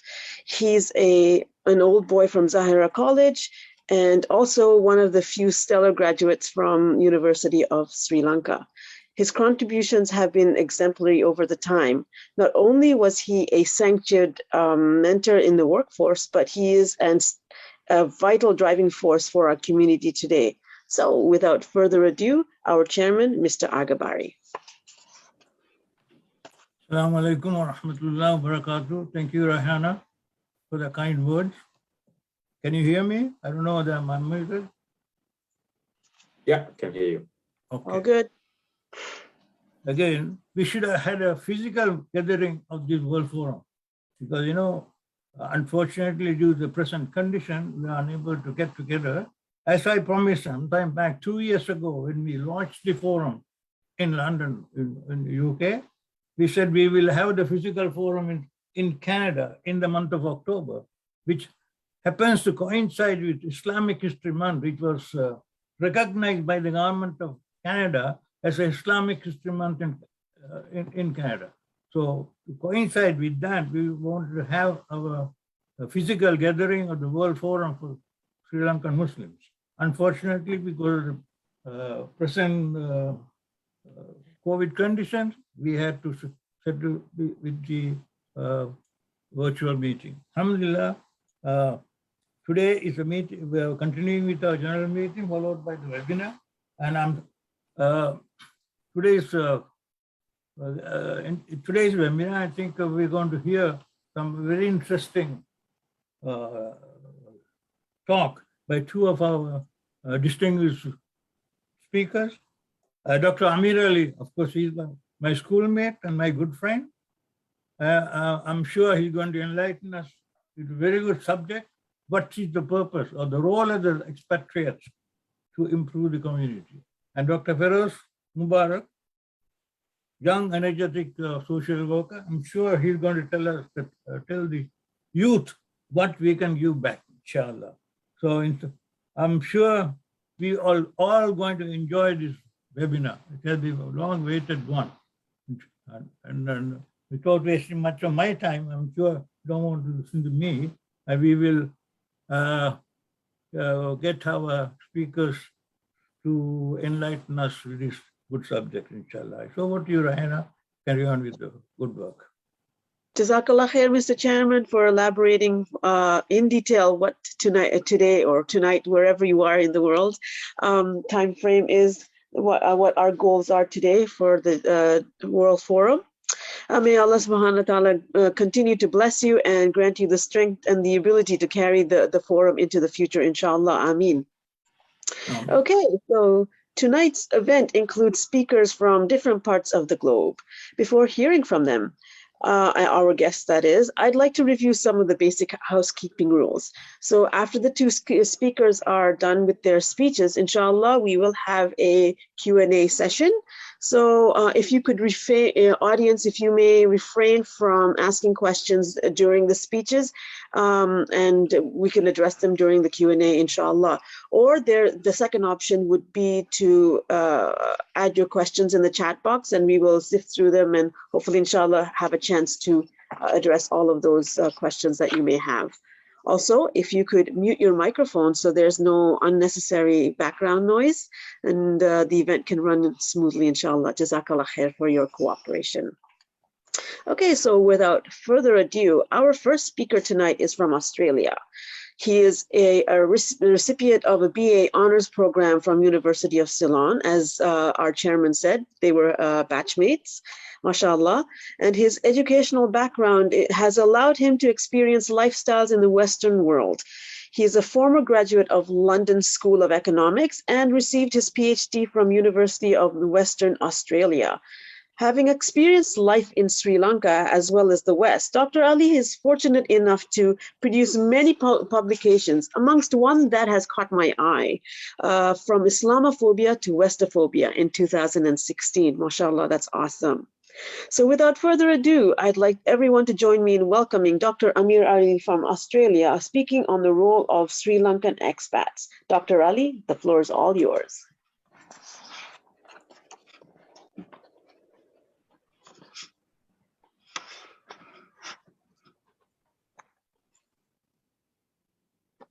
Assalamu alaikum. Thank you for inviting me to participate in this program. And it is on a topic that is gaining importance by the day. Given the situation in Sri Lanka regarding the Muslim community, it is falling on the head of Muslims living outside the country to think of helping that community, not only that community, but helping the entire country in whichever way they can do. So therefore, this topic current and very important. And I hope that we are talking here will be useful to take further action. Now, before we going into that issue, help, let me make a few, one or two preliminary remarks regarding Sri Lankan Muslim diaspora. The whole phenomenon of Sri Lankan Muslim diaspora is a very recent one. In fact, Muslims for a long time never thought or never even dreamt of migrating to another country. After the 1915 riots, when the Muslims incurred heavy losses, no Muslim member in that country ever thought of settling down in another country. Instead, they became even more firmly rooted in the Sri Lankan soil. Now, this is an important difference between the reaction by the Tamil community and the Muslim community whenever a riot took place. From 1957 onwards, when the anti-Muslim, anti-Tamil riots started, after each riot, we found that a fair number of Tamils, intellectuals and educated people and entrepreneurs went into another country in search of a greener pasture. But the Muslims stayed put, in spite of all difficulties, until after 2019. So it's a very recent phenomenon. That's the first point I want to make. And secondly, what is our strength? How many Muslims are there living abroad as permanent residents or citizens of other countries? So far, no one has done a census. Guesstimate is that our number is not even 10th of the Tamil diaspora. The Tamil diaspora also has not been actually counted. The strength has not been counted, but it is estimated that their number has reached almost 500,000. We are not even 1/10 of their strength. That's the second point. Thirdly, you also must remember that there is a growing singular Sri Lankan diaspora at the moment. So it looks that not only the Tamils and Muslims, but even the Sinhalese, in whose interest the regime is saying that they are acting, even the Sinhalese are finding it difficult to live in that country. That's one rule. That's the question that you all have to think. Therefore, when you talk about the way we can help Sri Lanka and the Muslims in particular, we can think of that on three levels. Firstly, we can think of that problem on the individual level. Secondly, on a collective level, including the Sinhalese, Muslims, as well as Tamils. And thirdly, what the Muslim diaspora itself can do on its own. Those are the three levels at which I would like to tackle this problem. So the first part, individually, what can we do? In fact, almost all Muslims who live abroad are doing to their capacity whatever they could. What can they do after all? They can help their families in difficulties. And sometimes if the family, if the village or town needs some help to, for example, build a school or a madrasa or naturally a lot of people are helping. So there's no question that those who could afford their own are financially and otherwise, they are helping their families, their village, their towns. No question about it, and that's going on for a long time. On the second part, collectively. When I say collectively, I include the Tamil diaspora the Muslim diaspora and the recent Sinhala diaspora. Now, the Muslims alone doesn't have the strength to act in regard to the issues that is now hampering the growth of Sri Lankan economy, health of the people, education, so on and so forth. In fact, the whole country is in problem, in a state of paralysis. So we have to act in combination with other diaspora, and act for what? The most important issue, as far as I'm concerned, that affects the Sri Lanka, that there is a rule of injustice. I wrote in a couple of essays published earlier that without justice, there can't be prosperity. And it was one of the Muslim thinkers, 9th century, I think, or 6th or 7th century, who said that there's no kingdom without army, there's no army without wealth, there's no wealth without prosperity, and there's no prosperity without justice. That justice has been denied, not only to Muslims, it has been denied to every community. So every decent citizen believes that it is injustice that rules the country. The question is how to justice. Now, before us, Muslims, the Tamils have already started. They are approaching international bodies like the Human Rights Council of United Nations. They are approaching the European community. Even in America, they are talking to members of the legislature to address the issues. Their brethren who are suffering in that country for a long time. Justice had not been done after the civil war to the Tamil community. Now, what we had to do is that we extend that sort of agitation. We should extend that to all people in Sri Lanka. So the Sri Lanka's Muslims' prosperity and peace depends on the prosperity and peace of the Sinhalese and Tamils. So our issue is common. So we should not identify ourselves as something separate. So therefore, we have to join the other diaspora, the Tamil diaspora and the Sinhala diaspora, which is now growing in number, in approaching international bodies, like, as I said, the UN Human Rights Commission, European Community, and the American, what do you call it? The Quad. What is it? The Quad is the 4 nations: Japan, America, Britain, and India. I think.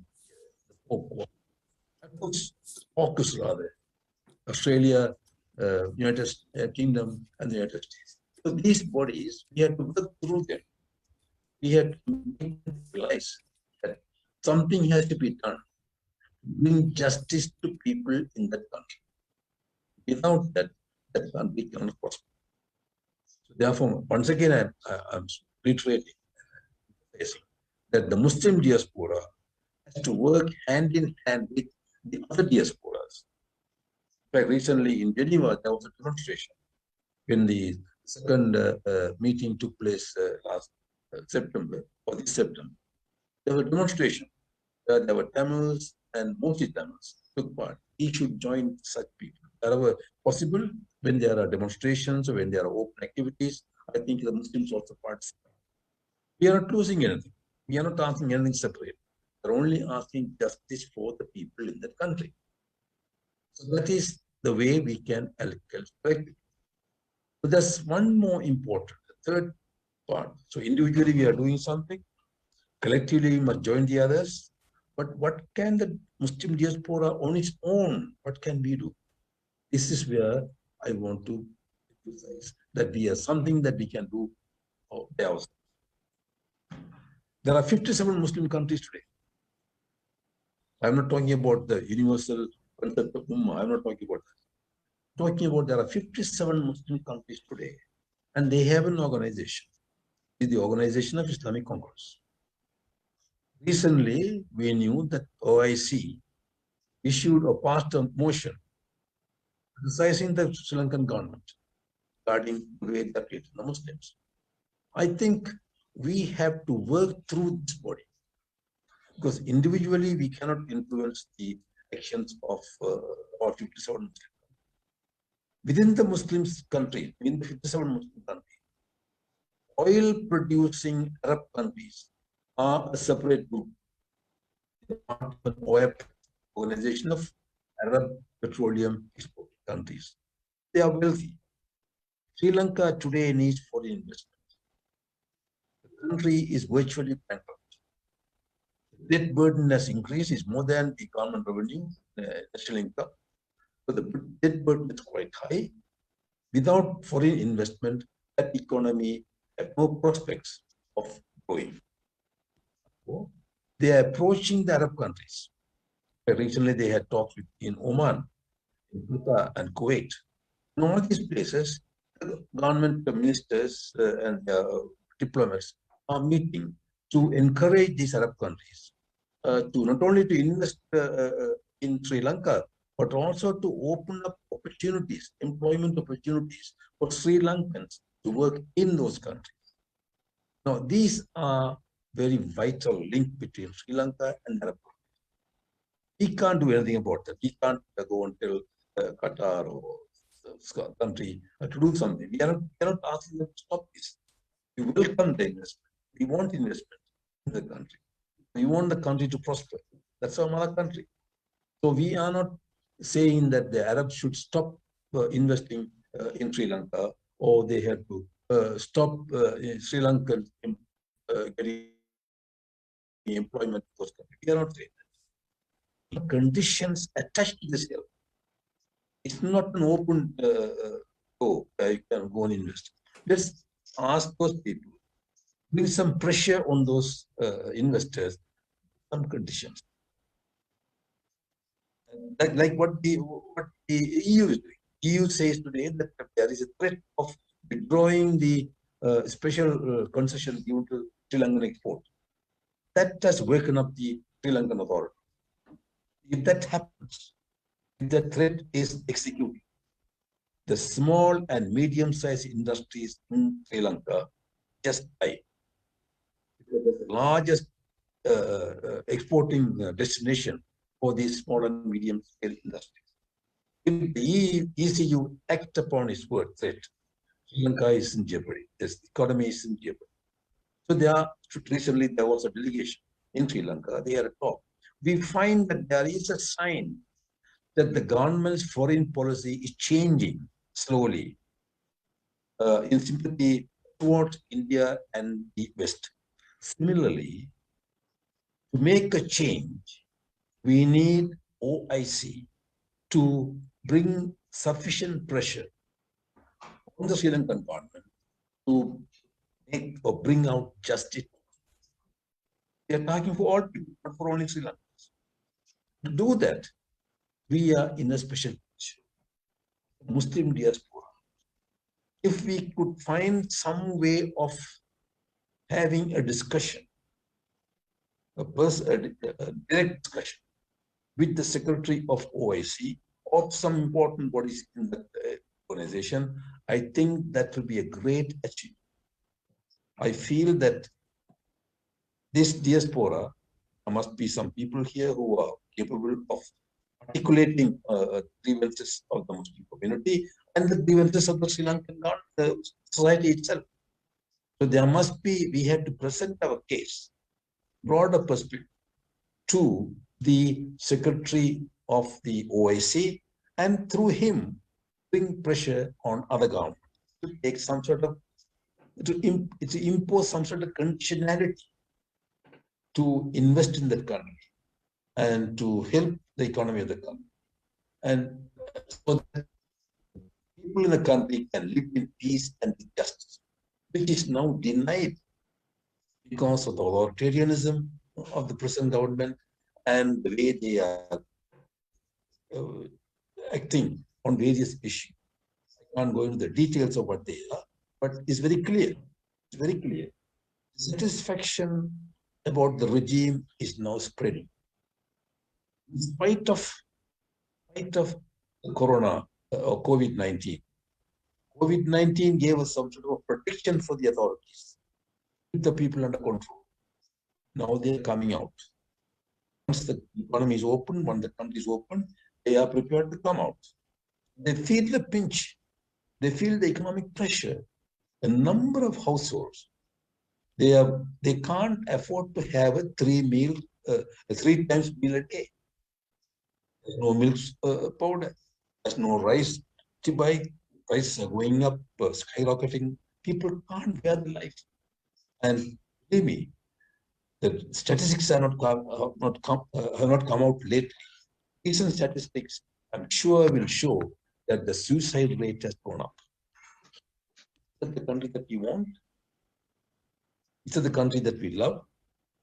So we want to help them. We want to help our country. We want to help our people. We want to help all the people. As I said, unless the size of the cake expands, the piece that we have also cannot expand. So we are trying to work to increase the size of the. We are saying we'll work with the other diaspora collectively. Individually, we will help as much as possible. But as a group, as a Muslim group, we have a special link with OIC. Through OIC, we should try to achieve something that can be very helpful to our community and to our country. That is my message, and I hope I have made it clear myself. Thank you for inviting me again. Thank you very much. Assalamu alaikum.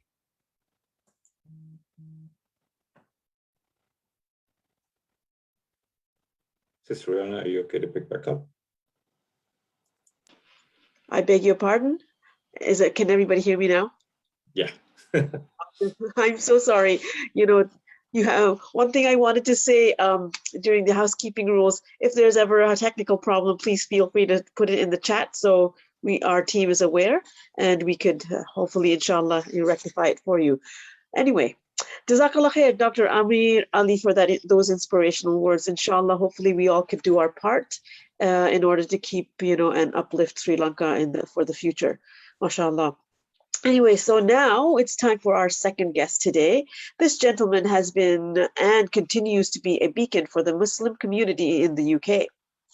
He is an avid human rights activist and an inspirational motivation speaker, as well as a counselor for the youth in Britain. Currently, he holds a clinical director position with the NHS SAS in North Central London. Not only is he limited to Britain itself, he is well known in Geneva. Dr. Mubarak also served as the Secretary General for Universal Human Rights Council in Geneva. It is indeed an honor to welcome and invite Dr. Feroz Mubarak, speaking on Sri Lankan's expatriate youth's contribution to national building. Brothers and sisters, Dr. Feroz Mubarak.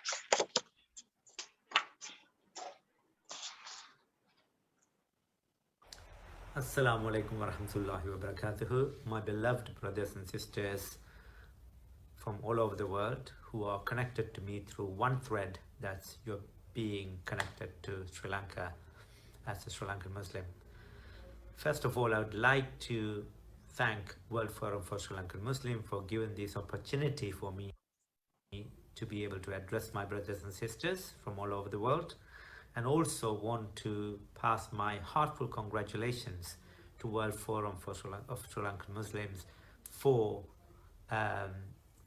leading their way through the second inauguration year in delivering what's best for our community on many modalities, benefiting our younger and present generation. So congratulations and Jazakallah for your endeavors. Now, the topic given to me is Sri Lankan youth contribution to nation building. So I take it in two different ways. One is the nation building in Sri Lanka, which has its slightly different challenges, to the nation building in wherever we all live in. But to be honest, what matters a lot to most of us is the nation where we live in, because our activities and our undertakings and endeavors have a direct implication in where we live in. So the contents of my discussion today should be applicable to where we live in, but I'm trying to just focus a bit more about the situation in Sri Lanka because they have very specific challenges. Now, before going there, I just need to look at the youth picture. So who are these youth and what's special about them?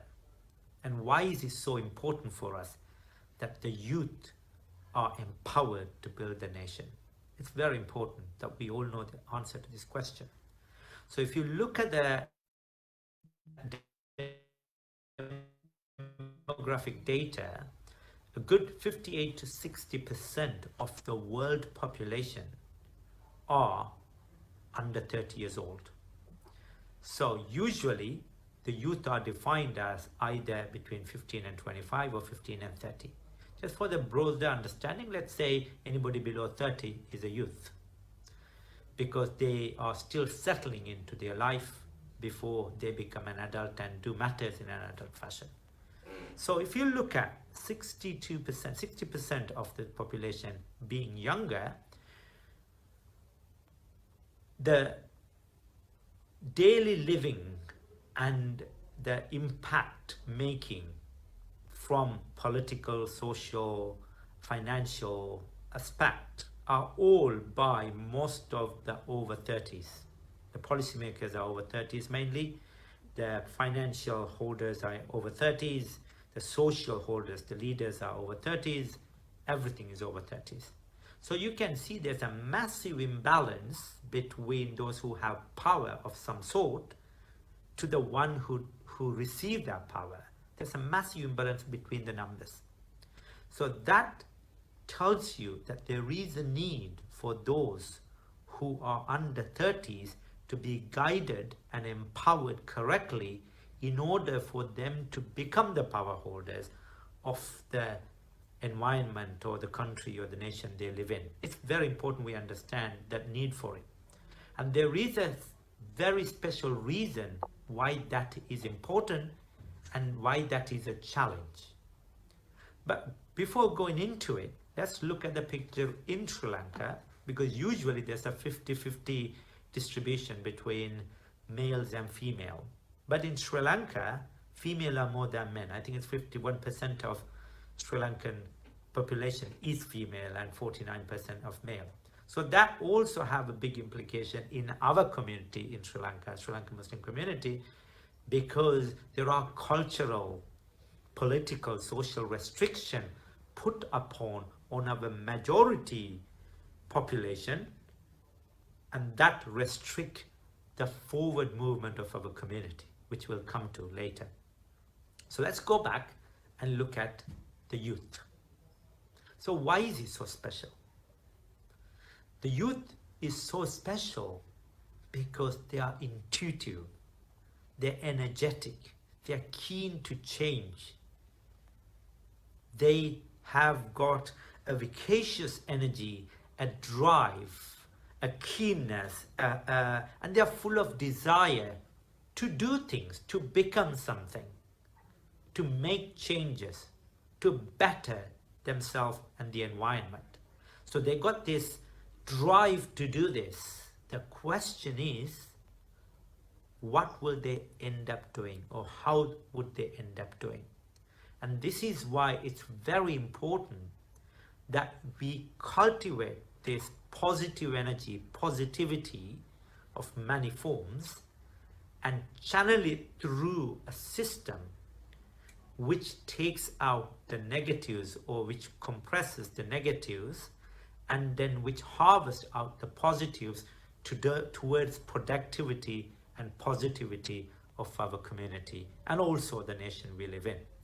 It's extremely important. Now, if you look at the distribution of opportunities, remember, the talent need opportunity as a medium to come out. So if you don't have that, that is not going to happen.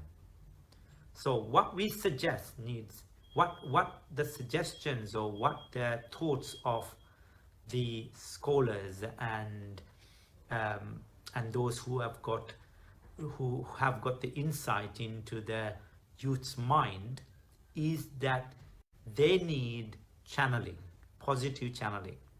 So that could either be that they were recognized, so you need to recognize the talents. You need to empower them in the sense that you want to get something out of what they have as a positive energy. And that need few systems. And also, you need to recognize their talents. You need to listen to them. You need to embed them into making policies which directly affects them. And you need to make sure the environment they live in and grow up and they become into gives them positiveness and also takes away discrimination. And also, very important is how they perceive the world has a big difference to what they're going to deliver into the world or the nation. This takes me to the point, very important point to mention here, which is significant, very significant in Sri Lanka, and of course very significant also in other parts of the world, is that as a Muslim, because the core aspect of being Sri Lankan Muslim is our religion determines the path we take, the moral values we hold, and the practices we undertake on our daily life, professional, social, and also financial decisions we make. But if you look at the way how our life is designed in terms of a societal creature, being a Muslim gives us guidance. So I would like to think of it as rail track. All Muslims have a rail track life style. So which means one track out of the two is purely religiously guided. So if you have the right guidance, then that track is solid. Or what you focus on is the second track, which is the financial, the professional, the social, the political influences, or whatever the path we take to endeavor our careers, that has to be corrected. So the basic of every Muslim's the life journey starts as being rightly guided Muslim with the right knowledgeable people. And the reason I'm saying to you is today's biggest challenge in Sri Lanka for a Muslim youth is the stigmatization, the discrimination on the basis that you're Muslim and you're a terrorist. This came up because of a pivotal event in history which starts from the Easter attack. Of course, there were issues before, it was building into it.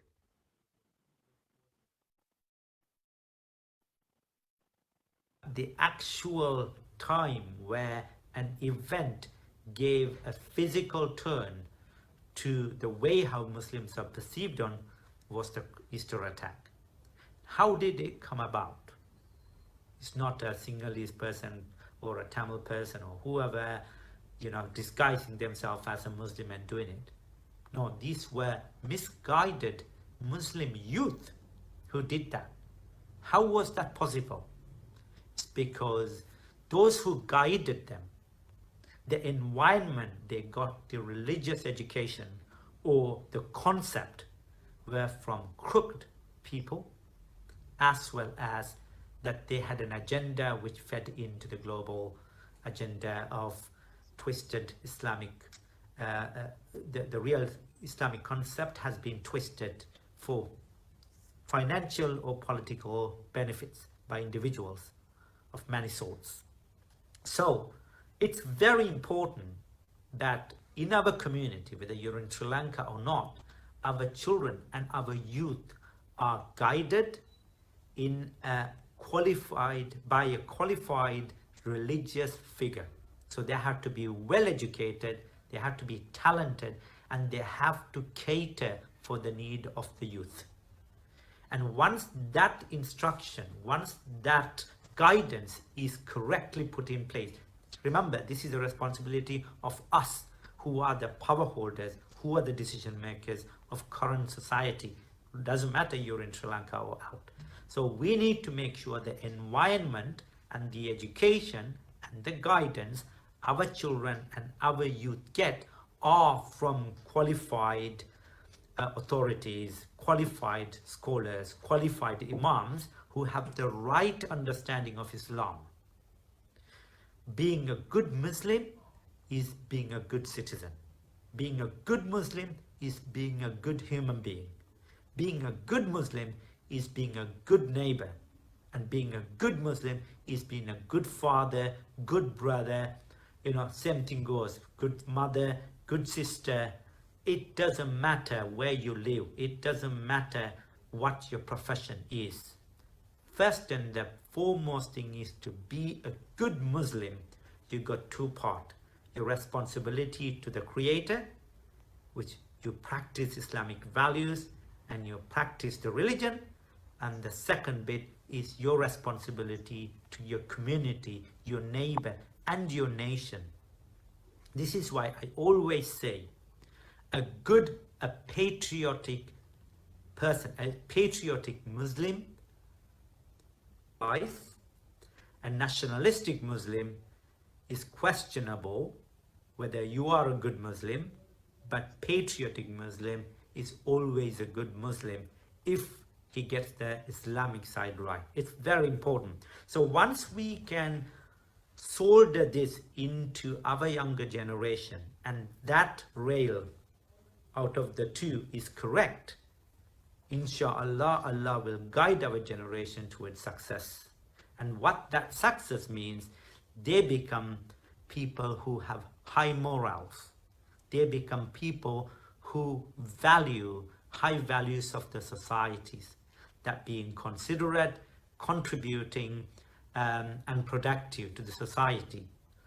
They will be people who will become the guides, the role models of the younger generation who need to empower, who need to be empowered to become the inspiration of the society and become the positive change makers. And this is possible if we provide them the opportunity, if we provide them the support, the assistance, including financial assistance, as well as we invest them the specifics of qualities, that's time, the effort, the right guidance, and of course, financial investments. And that's what will produce them, give them opportunity, give them an environment to become those who make changes in a positive direction, those who make new systems in a society, in a nation, which will build the nation. Lastly, the biggest challenge in Sri Lanka and also the countries we live in is the divisions the political system has created to keep you out of integrating.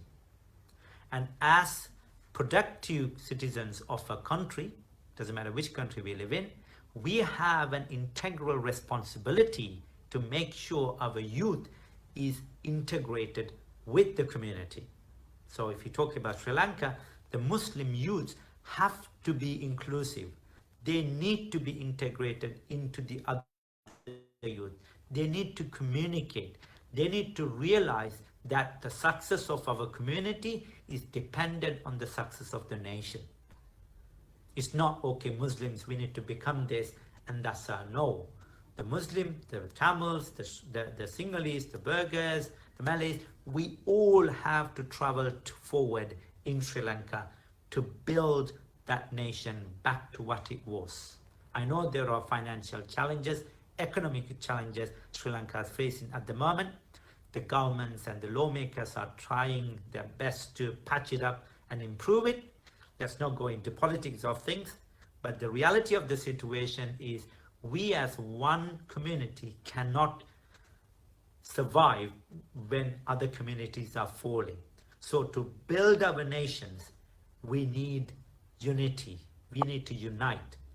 To unite our youth, we need to be united. We need to harvest the unitedness, the inclusiveness, the openness, and the wider vision into our younger generation so that we bring about inclusivity in them and they see everybody, Muslim or non-Muslim, as part of your society.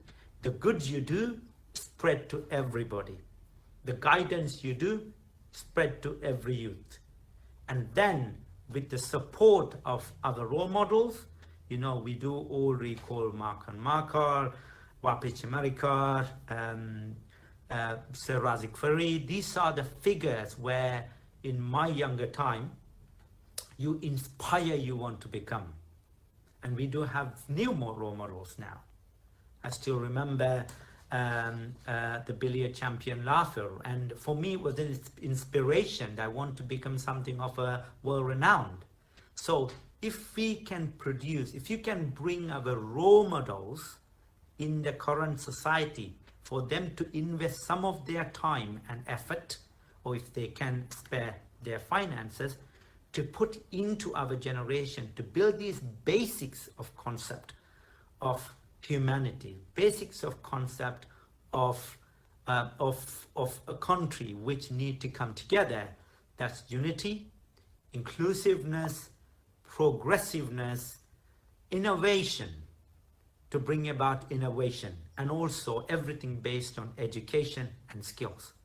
So we need to focus on empowering them. Lastly, the most important thing I wanted to mention is part of the problem of our society is our sisters, our 50% of, actually 51%, the majority of our community are sisters, women.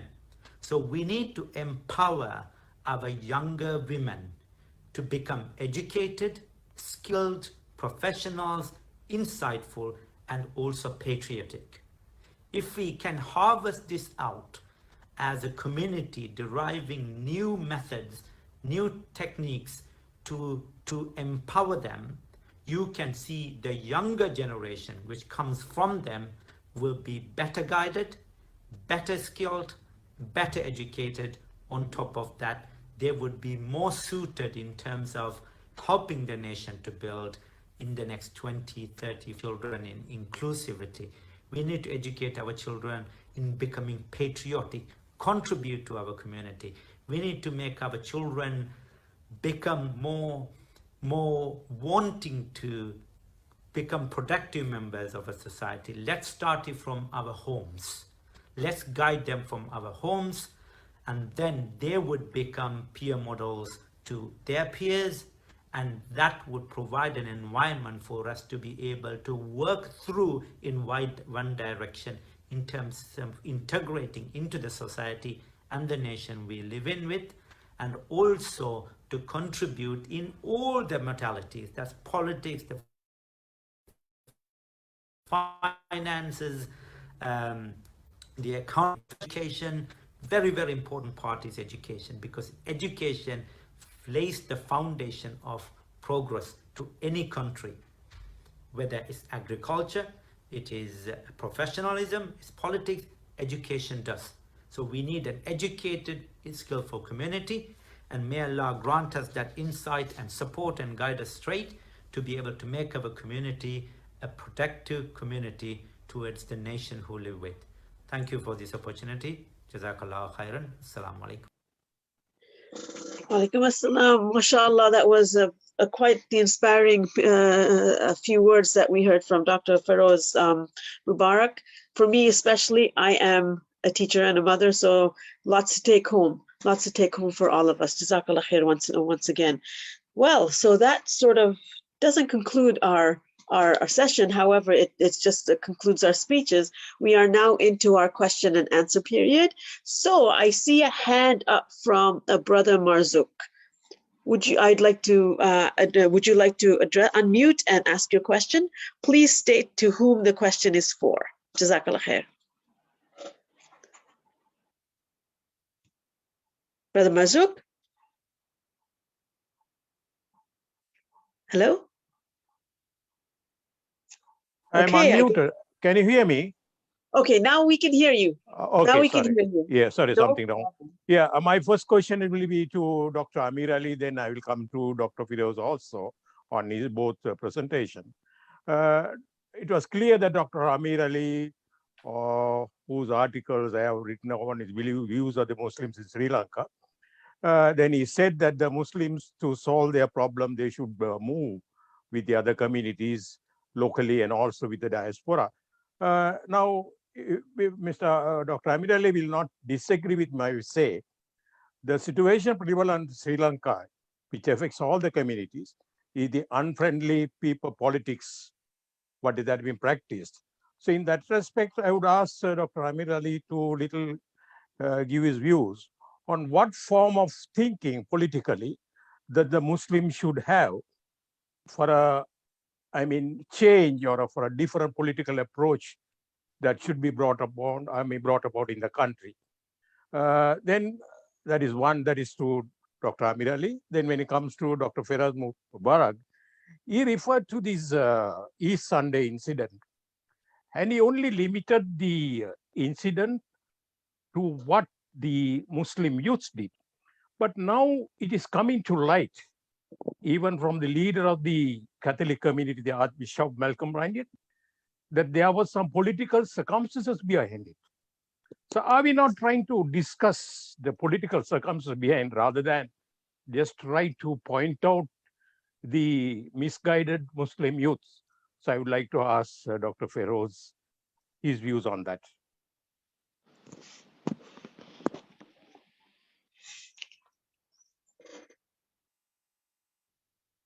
Hello? Hello? Dr. Amir Ali, do you want to answer the first question? I'll answer the second after you. No, I can answer that question. Can you hear me? Yeah. Right. I have written a lot about this political side. Exactly. In a number of essays and articles in various journals and newspapers. It'll take a long time to explain the given answer to that question, possibly, but I'll put it simply. 1990 marked a difference in the political approach of the Muslims. Formation of the Sri Lanka Muslim Congress. From the beginning, I was against that. I don't want to go into the background because it's taken a long time. But I am saying that the people who mooted that idea believed that Muslims must have their own party to promote their case. Objectively thinking, that was a colossal blunder. We can never separate ourselves from the mainstream. And today, I'm not supporting any political party in that country now, ruling party or even the opposition. They are all imbued with that majoritarian ideology, which is killing the country, destroying the country.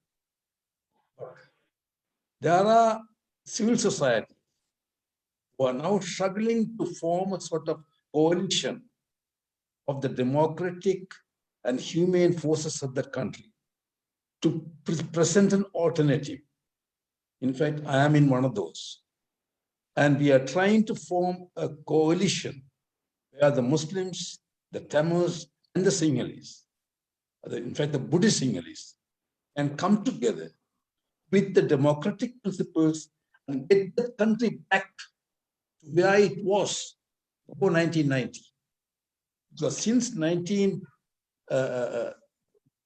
entire history of Sri Lankan politics after independence had been planned destruction of democracy.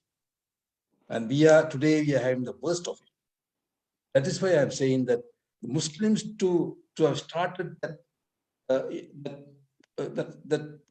independent political party.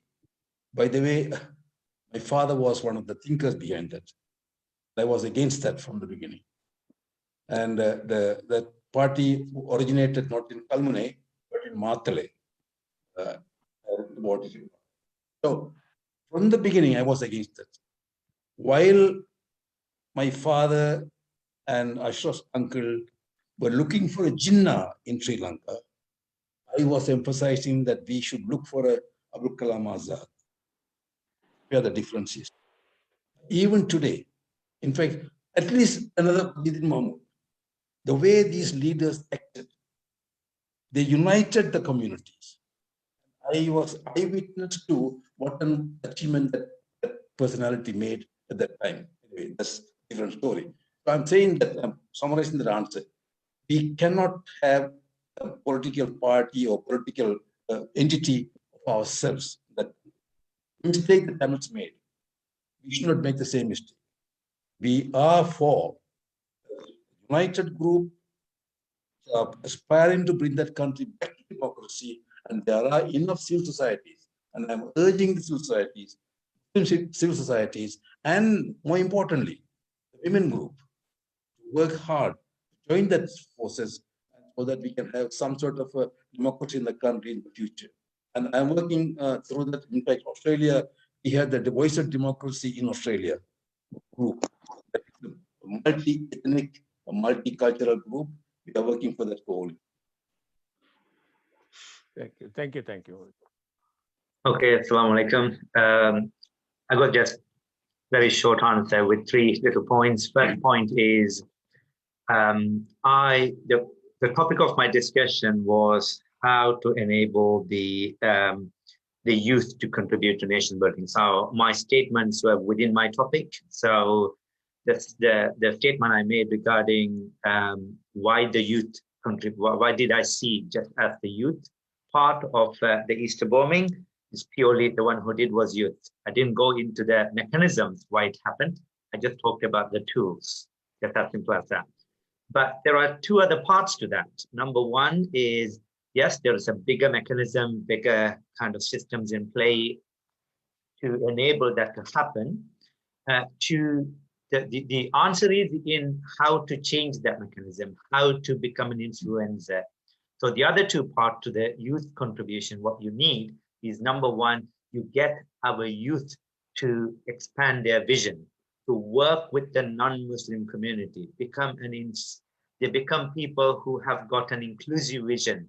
So they do not see Muslims as different to the rest of the Sri Lankan community. It's important because if you had that integrally been built into you, you would nowhere go and bomb not a church, not a temple or anything else. You will not even harm a non-Muslim. You will not engage on any activities attacking a group of people, right? So I know there are defense and offense, there are certain principles to defense and offense, but that they will not even engage, they wouldn't even begin to take that step of attacking a non-Muslim community. So that's important.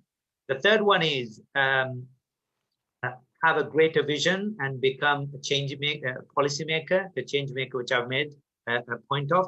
And it is also important for our youth to take different routes of different modalities of progression in life. So get into the lawmaking field, get into the law enforcement field, get into the national intelligence field, so that even the policymakers within that, who were, as we know, were aware about this attack coming, would have been there to do something about preventing it. I know there must have been a bigger powers to enable that, to just let that happen, but at least you will be within the driving seat or sitting next to the driver on that intelligence tables to be able to stir certain things up towards the positivity of the community in preventing things. So that was my point. It's a bigger discussion. My time wasn't enough. I usually drift away from my topic, but I just decided to stick to my topic. Even though the time given was 15 minutes, I think we went to 20 minutes. Yeah, there are bigger discussions to take place. I was just purely kind of focusing on what did the youth do, what should have happened if the youth were able to have that insight of inclusivity. I hope I answered your questions. Thank you. Jazakallah khair for that from both speakers. If I may remind the audience, if we could keep our questions more specific, so that'll make it easier for our panelists to answer and then gear them in the right direction toward what you're looking for, inshallah. Jazakallah khair. And also the panelists, just a friendly reminder, if we could keep our answers to about 2 to 3 minutes, we'd really appreciate it. Jazakallah khair. Good job. All right, so for our next question, we have from Brother Siddiq Muhammad. Please, the floor is yours. Assalamu alaikum. I'm known as MYM Siddiq. That's how people call me. So Muhammad, so normally they don't call me. So yeah, many of you know me as Dr. MYM Siddiq. My question is to Dr. Amir Ali. These questions are more practical rather than theoretical. You mentioned about OIC interest in Sri Lankan affairs. It is true, whenever there is a religious or cultural issue, they are there. But they never help. You also know they help for madrasa, mosque, Arabic colleges, and so on. But in the area of economic and political areas, their help is very much limited. You would say they never help. Even the Muslims living in the Middle East, they tried their best, but they failed. So my question is how we can, make them understand, convince there are problems beyond religious and cultural areas. That is the question number one. The other point you mentioned about working with the diaspora, Tamil and Sinhala diaspora. Now, actually, we tried in the UK. Even the World Forum can try. My personal opinion is, unless the Sri Lankan Tamils, Muslims, Sinhalese unite in Sri Lanka, and we work for the purpose at grassroots level, we had to do a lot at grassroots level to unite, or rather than using the word unity, I would say understanding. At least we can bring some understanding among the Sinhalese, Muslims, and the Tamils. Then we can work together in the countries where we are domiciled now. So in the overseas countries. Yeah, these are the two questions. I would like to get your advice how we can work at grassroots level to bring some sort of understanding among the Tamils, Muslims, and Sinhalese. Another question for Dr. Feroz, my good friend. Now, you mentioned about the patriotism, but patriotism will not come. It also depends on how we are ruled, how we are governed. I would like to know whether there is some impact in the way the Muslims are governed that affects our patriotism. Now we have seen that some people burning Sri Lankan, some Muslims burning Sri Lankan flag when they are protesting. Understand? Okay, this is for your comment. Thank you very much. May I answer the question from Siddiq? The question of OIC, yes, I agree that OIC has been sleeping for a long time. Now the time has come, not only in Sri Lanka, in the case of Myanmar, how the Muslims are treated there. In the case of the Indian Muslims in Gujarat. All over the world, the Muslims are getting ill-treated. Now OIC cannot go on sleeping forever, ignoring the fact that the Muslims are okay and they will not intervene. I know that the Arab countries have sold out the cause of Palestine, that I know that. And that's a tragedy. But all that we are asking is, we are not asking OIC to help the Muslims. We don't want that. We are asking them to help the country, but with the conditionality of democratic principles, justice to prevail. We are not asking any special concession from the government. We are not asking any special favors from the government. All that we are asking is, let there be justice. As long as there is justice, what more do you want? And that's how we should inform the OIC to put that condition. And then, like what the United Nations Human Rights Commission has done, or like what the EU has done, put some conditionality in the help. And that's all we are asking. But we want them to help Sri Lanka, because we are Sri Lankan. We want our country to prosper. Explain to them the way we have been treated. And the second one, about the patriotic, the Muslims they have understanding within the country. Yes, I totally agree. The Muslims, the Tamils, and the Sinhalese have not done enough to unite among themselves. Unless the people inside the country also move in the same direction, show a way out, our ability is limited outside the country. I have written about this about what the Muslims should do, Muslims and Tamil should do. There's no for the sake of argument, get on the platform and say, oh, we are all together. But behind the scenes, a different issue. Now, if the Tamils still, I blame them for the Tamil leadership. They say that they have already told publicly that the expulsion of the Muslims from Jaffna is a terrible mistake. Fine. But that does not end what they should do. Why are they still reluctant to allow them to act into the country, into Jaffna? So I'm asking this question. So unless the civil groups among the Muslims and Sinhalese, and the Tamils and Sinhalese, unless they unite, the difficulty that we can unite outside is limited. I agree with that. So we are trying to find ways and means of uniting those civil groups inside the country. And I think to a certain extent, we are succeeding. So I am hopeful, optimistic that will happen because the whole country is suffering now. Sorry, if I may interrupt, could we keep the answers a little bit shorter to give other people a chance as well? This is the problem. When you ask me this, what happens? That's the second answer to my second question. That's all. Thank you. Okay, I'll be very quick. So just one quick note about the OIC. We do work very closely with the OIC from our Geneva office. Now, OIC, people need to understand it's a political entity. It's not there for Muslims. It's for it's a power wheel.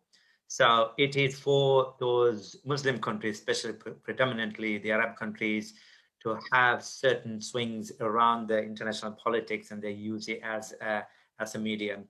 However, there were positive influences through OIC, which we managed to achieve. You must have known the 46th resolution passed against Sri Lanka against the impingement of minority rights, especially in the on the face of the cremation matter. We were able to influence through OIC to reduce the vote from 19 to 11 in favor of Sri Lanka. So we were not degrading or we are not dishonoring Sri Lanka as a nation, but we were fighting for the rights of the minorities. It was important. So we were able to manage it through. So there are users from OIC.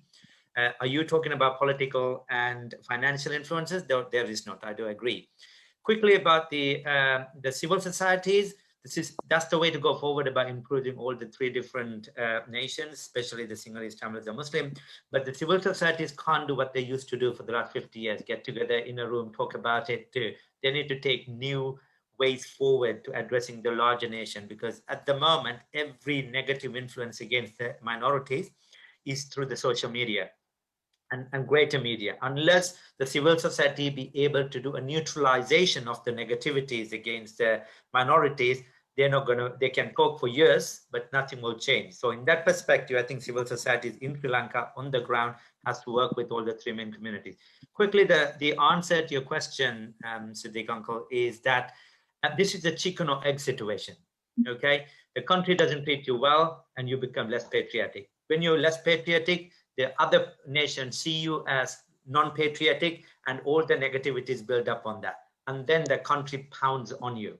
So it's a chicken and egg situation. But who is there to lose more? The minorities. So even though the general trend is you are so upset, you are so affected, you actually on a daily basis, you're bombarded and discriminated, that the sum of loss is towards the minorities. So we have a need as a minority community on the ground and also as expatriate, as outside the country, to push on showing positivity, showing inclusiveness, showing proactive moves towards, toward the other communities in Sri Lanka to show we are patriotic. And that's why it's important we take emotions out and work on a professional level towards building that community. If we work on emotions, we are not going to get anywhere. We're all going to talk about what did they do to us from 1901 until now. We are not going to go forward. So you're right, it's difficult, it is personal, and it's practically difficult when there are so many hurdles, but the reality is we need to keep pushing the intellectuals, the professionals, the one who has the insight into the problem need to keep pushing our community to do the positives, be seen by the other communities. We are a community who are not having an agenda of having a state of our own or caliphate or just have our own rules so that we are the better nation. This is not what it is. So I think this is it's a long journey, but we need to push on that. Sorry, I'm going to stop there. Inshallah. Jazakallah khair, both panelists for taking the time and answering those questions. We have a few more. Just a quick reminder, we probably have time for maybe about 4 questions. So we have 10 more minutes for our question and answer period. So I'm going to try really hard to get through everyone's questions. So if everyone keeps it a little bit brief, we can entertain everyone's questions, inshallah, today. So if I may hear from Hefraz Hizbullah, please state your question and to which panelist you would like to ask. Jazakallah khair. Assalamu alaikum. My name is Hefraz. My brother is currently being detained by the Sri Lankan government. I hope you have heard of his name, Hejaz Hizbullah, the lawyer and human rights activist. My comment is more towards Dr. Amir Ali. Now his speech is related to the role of Muslim expatriates to elevate the status of a community. And it is in this sense that I actually speak because in terms of support for my brother, the United Nations, the EU has come out speaking in support of him. They have mentioned his name when it came to the GSP plus the revision. But generally what I've seen is that the Muslim community in Sri Lanka and abroad have been generally quite silent. I don't blame the people in the country because anybody can, even like my brother, anybody can be taken in under the PTA and locked up for 1.5 years, and that too has been happening to many.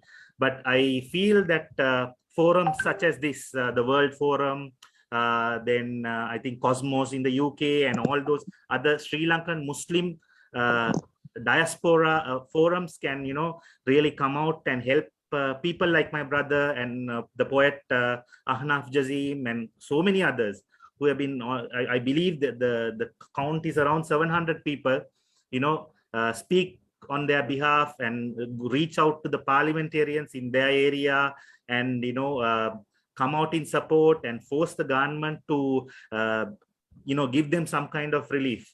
So I think, foreign forums such as this of Sri Lankans can play a massive role when it comes to,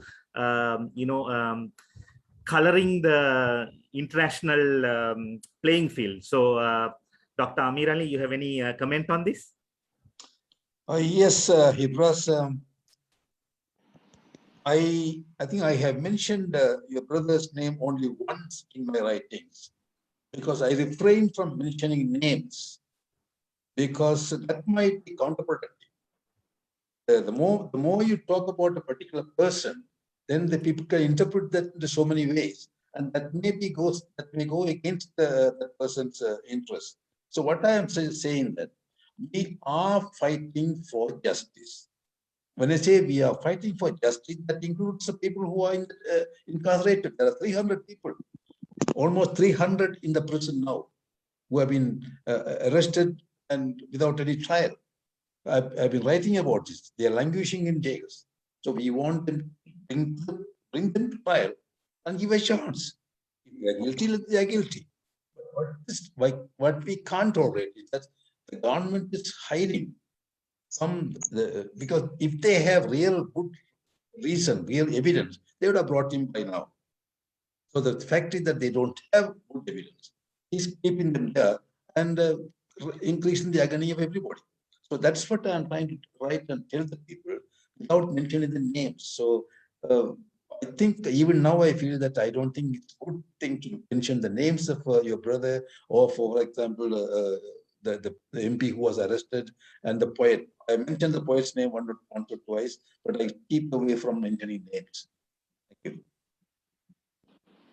Just as a reassurance, Brother Hifraz, there are organizations working regarding against the PTA, but this is something we need to work with the government, not just making noise, because we need the rule of law, and because it's a draconian law, it needs to be worked at the larger platforms. So there are organizations working on those cases, including your brothers, but not necessarily very openly from outside. Just want to tell you that the community is not silent on your brothers and the hundreds of other Muslims who have been arrested on this regard, and non-Muslims as well. Just as a reassurance.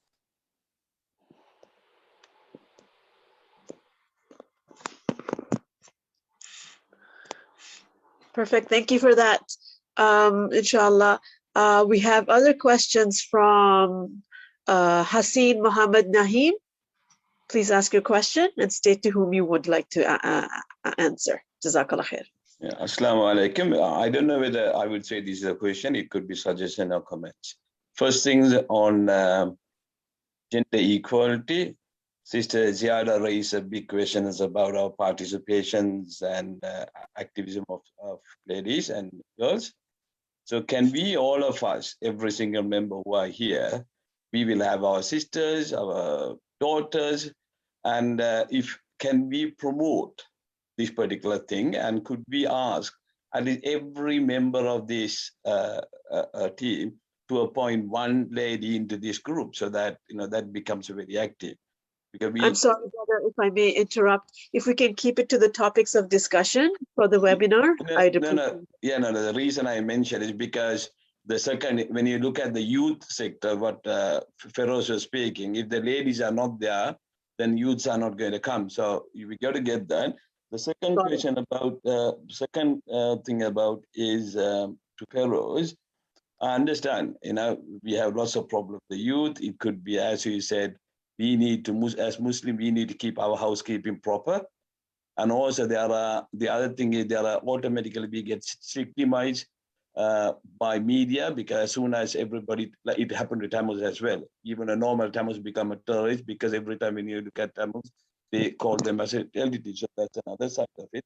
But my question is, what do we do? Very micro level activities. Is there anything that as a World Forum or any other organization that we can do to get this out? For example, in terms of education side or giving opportunity side, or what can we do to eliminate even a little bit?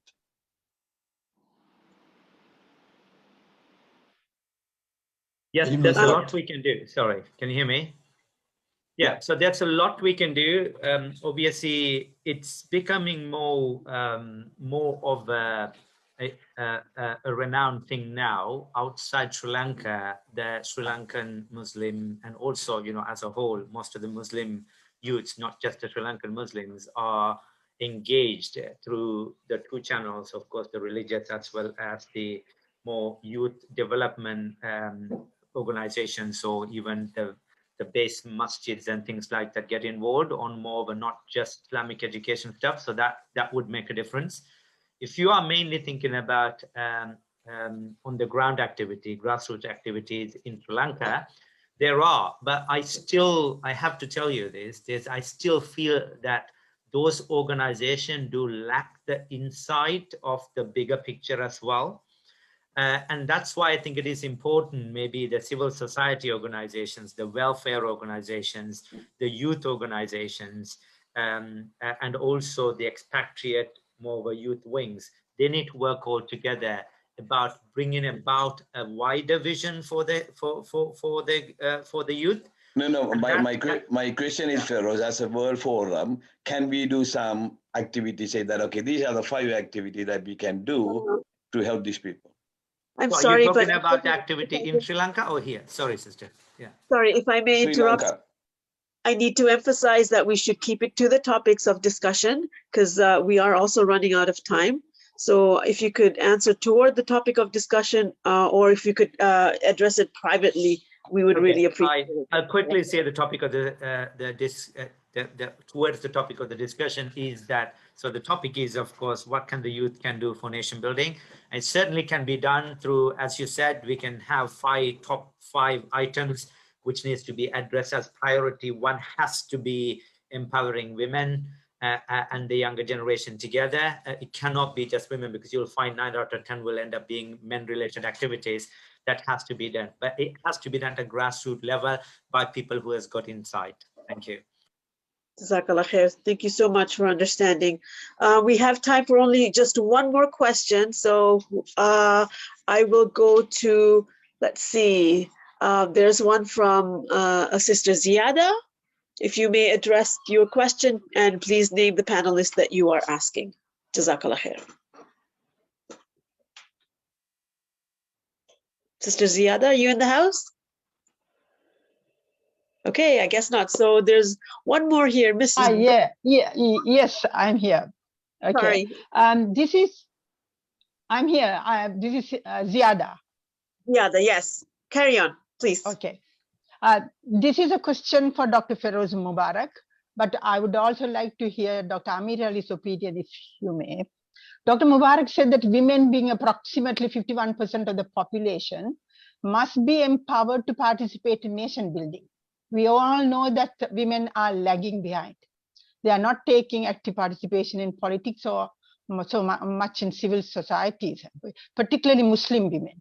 So, so how can we as a diaspora empower the women in Sri Lanka, particularly the Muslim women and the youth there? That's my question. Thank you.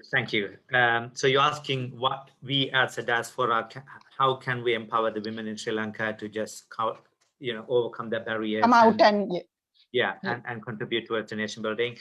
Very easy. One of the main issue we have, main hurdle on this is that misunderstanding between the culture and religion. So what is very important is to break that barrier, and so we need to influence as World Forum, or the influences we have. We need to influence in breaking the misunderstanding of the religion into the culture, because if you look at the majority of Muslims, sisters, or even the community, the religion has a big influence, okay, in most of the Muslim community. So the understanding should be, some of the statements given by the imams is that women should not be speaking in public, right? Now that without speech, a person cannot go forward in terms of evolution wise. So I'm saying those little nitty-gritties of understanding what the real Islam is will give some leeway for the larger community to open their eyes to allow women to come out. So there are 3 steps. Number 1, providing the environment. Environment also comes from understanding about what's allowed and what's not allowed for our women, because Muslims are very protected towards their women. So that's a very important thing. The second thing is empowerment comes from 2 sides. Number 1 is you need to give the opportunity for the woman. The woman has to take that opportunity. So you can't put a gun to a woman and say you need to go and do it. So women has to have that foresight to be able to, well, I like this, I'm going to take a lead on it, I'm going to go for it. So you need to do that. There's a 2-part to it. 1, we provide. It's different if an organization puts their foot down and say, we don't want women. And then we need to sort those organizations out. We all, every single one of us have a responsibility towards it. But once there is no policy about not allowing women to take a step forward in leadership, then the women themselves have to come forward and take that chair and then start learning or performing from there. And the third aspect is structured way of bringing women out. So we need to think about a community. Maybe we can start from cities before we go into villages, because city women are more forward thinking, and also the community is more allowing and tolerant. So we need to kind of devise a program or something where it would enable women of, I don't know, 10 years old or 15 years old to be able to take that role. Because remember, leadership is not born tomorrow, it's made.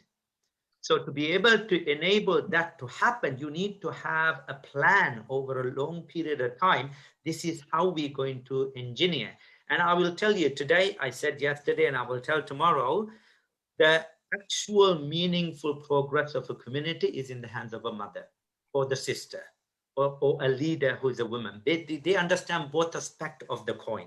One is the practical reality of a family and what is possible to achieve or not. And number two is from the receiving end of that service, who is going to benefit. And that comes from the nature of a woman, of the nurturing nature. So unless we meet all those three aspects, we are going to talk about it for the next 100 years, and there will be very little shift. So we need sisters like Raihana to be able to come forward and show to the rest of the women, we can do it. Let's just do it. And while men with insight in positions of power, enabling our women to be able to guide. But it's very important to say, and I'll say that because you are the last question, integral part of our progress is our religion. There are two ways to express the religion. I'm not saying somebody who has got a longer beard or shorter beard than me or no beard is less religious than me. This is just show from outside, I'm saying. So what matters is your connection with Allah. But everything what we do for the community or for our people or our children has to have a basis of religion and commitment to Allah. If your niyyah, the intention is correct, and you make the right effort, inshallah, reward will be there. So it's a big piece of work, but I think we need to get the basics right. I hope I answered your question. Assalamu alaikum. Jazakallah khair for that Thank you wonderful very answer, Brother Feroz. Unfortunately, that's all we have time for today. And you ended on a very strong note, Jazakallah khair too. And I just remembered a quote from when I was in school. I learned to educate a man, you educate one person. To educate a woman, you educate a nation. So with that, we're going to conclude our session. I'm going to hand it over to Brother Fazul Rahman for the vote of thanks. Again, from me to you, thank you very much. Jazakallah khair. Assalamu alaikum, everyone. Thank you, Raihana, for handing it over to me. Let me start off by Honorable Mr. Aga Bari, our chairman, respected Secretary General Rizwan Wahab, our most valued guests, ladies and gentlemen. It's my privilege to be having asked to propose a vote of thanks for this occasion. On behalf of the World Forum for Sri Lankan Muslims and the entire organizing team, let me call it a family here altogether. And on my own behalf, extend a hearty vote of thanks to all speakers for gracing your important work and sharing your findings and opinions today. I must mention our deep sense of appreciation to Dr. Amir Ali for his explanation of the role of Muslim expatriates to elevate the status of our community in Sri Lanka and how we need to connect with the OIC through the secretary or that particular channel. And I also wish to express my deep gratitude to Dr. Feroz Mubarak for providing encouragement to Sri Lankan Muslim youth like me, expatriates' contributions to nation building. And he told that how to take the under 30 and getting them guided into the form of power so that the imbalance is reduced. We are all inspired by your great words. Therefore, I think they deserve a round of applause from everyone. So wherever you're staying, round of applause for all of them. And well, Mr. Chairman, ladies and gentlemen, an event like this cannot happen overnight. The wheels started rolling weeks back.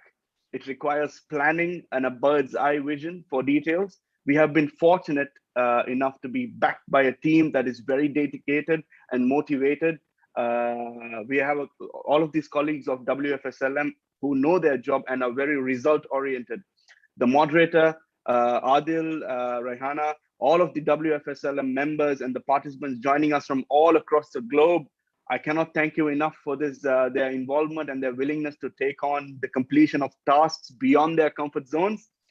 Mr. Chairman, ladies and gentlemen, once again, I want to state that we are all most grateful for the speakers on this stage. We thank you for being with us this morning, afternoon, evening, wherever you're staying in the world. It's been a great pleasure. Thank you very much, and Jazakallah khairan.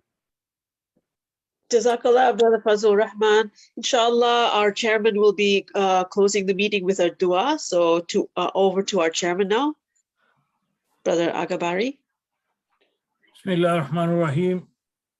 Subhanakallahumma bihamdika wa astaghfiruka wa atubu ilayk. Ya Allah, please give us the wisdom to distinguish right from wrong. Oh Allah, give us the courage to act what is right. And this is what a World Forum is standing for. Oh Allah, please accept the good work done by all of us, the whole team, and reward them immensely. Subhanaka rabbika rabbil izzati amma yasifun. Salamun ala mursaleen. Walhamdulillahi rabbil alameen. Sallallahu ala Muhammad. Sallallahu alayhi wa sallam. Sallallahu ala Muhammad. Sallallahu alayhi wa sallam. Sallallahu ala Muhammad. Ya Rabbi salli wa sallim. Jazakallah. Assalamu alaikum wa rahmatullah wa barakatuh. Inshallah, Brother Adil will now close the whole entire event with our national anthem. Jazakallah khair. It was great moderating today. Alhamdulillah.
So hello.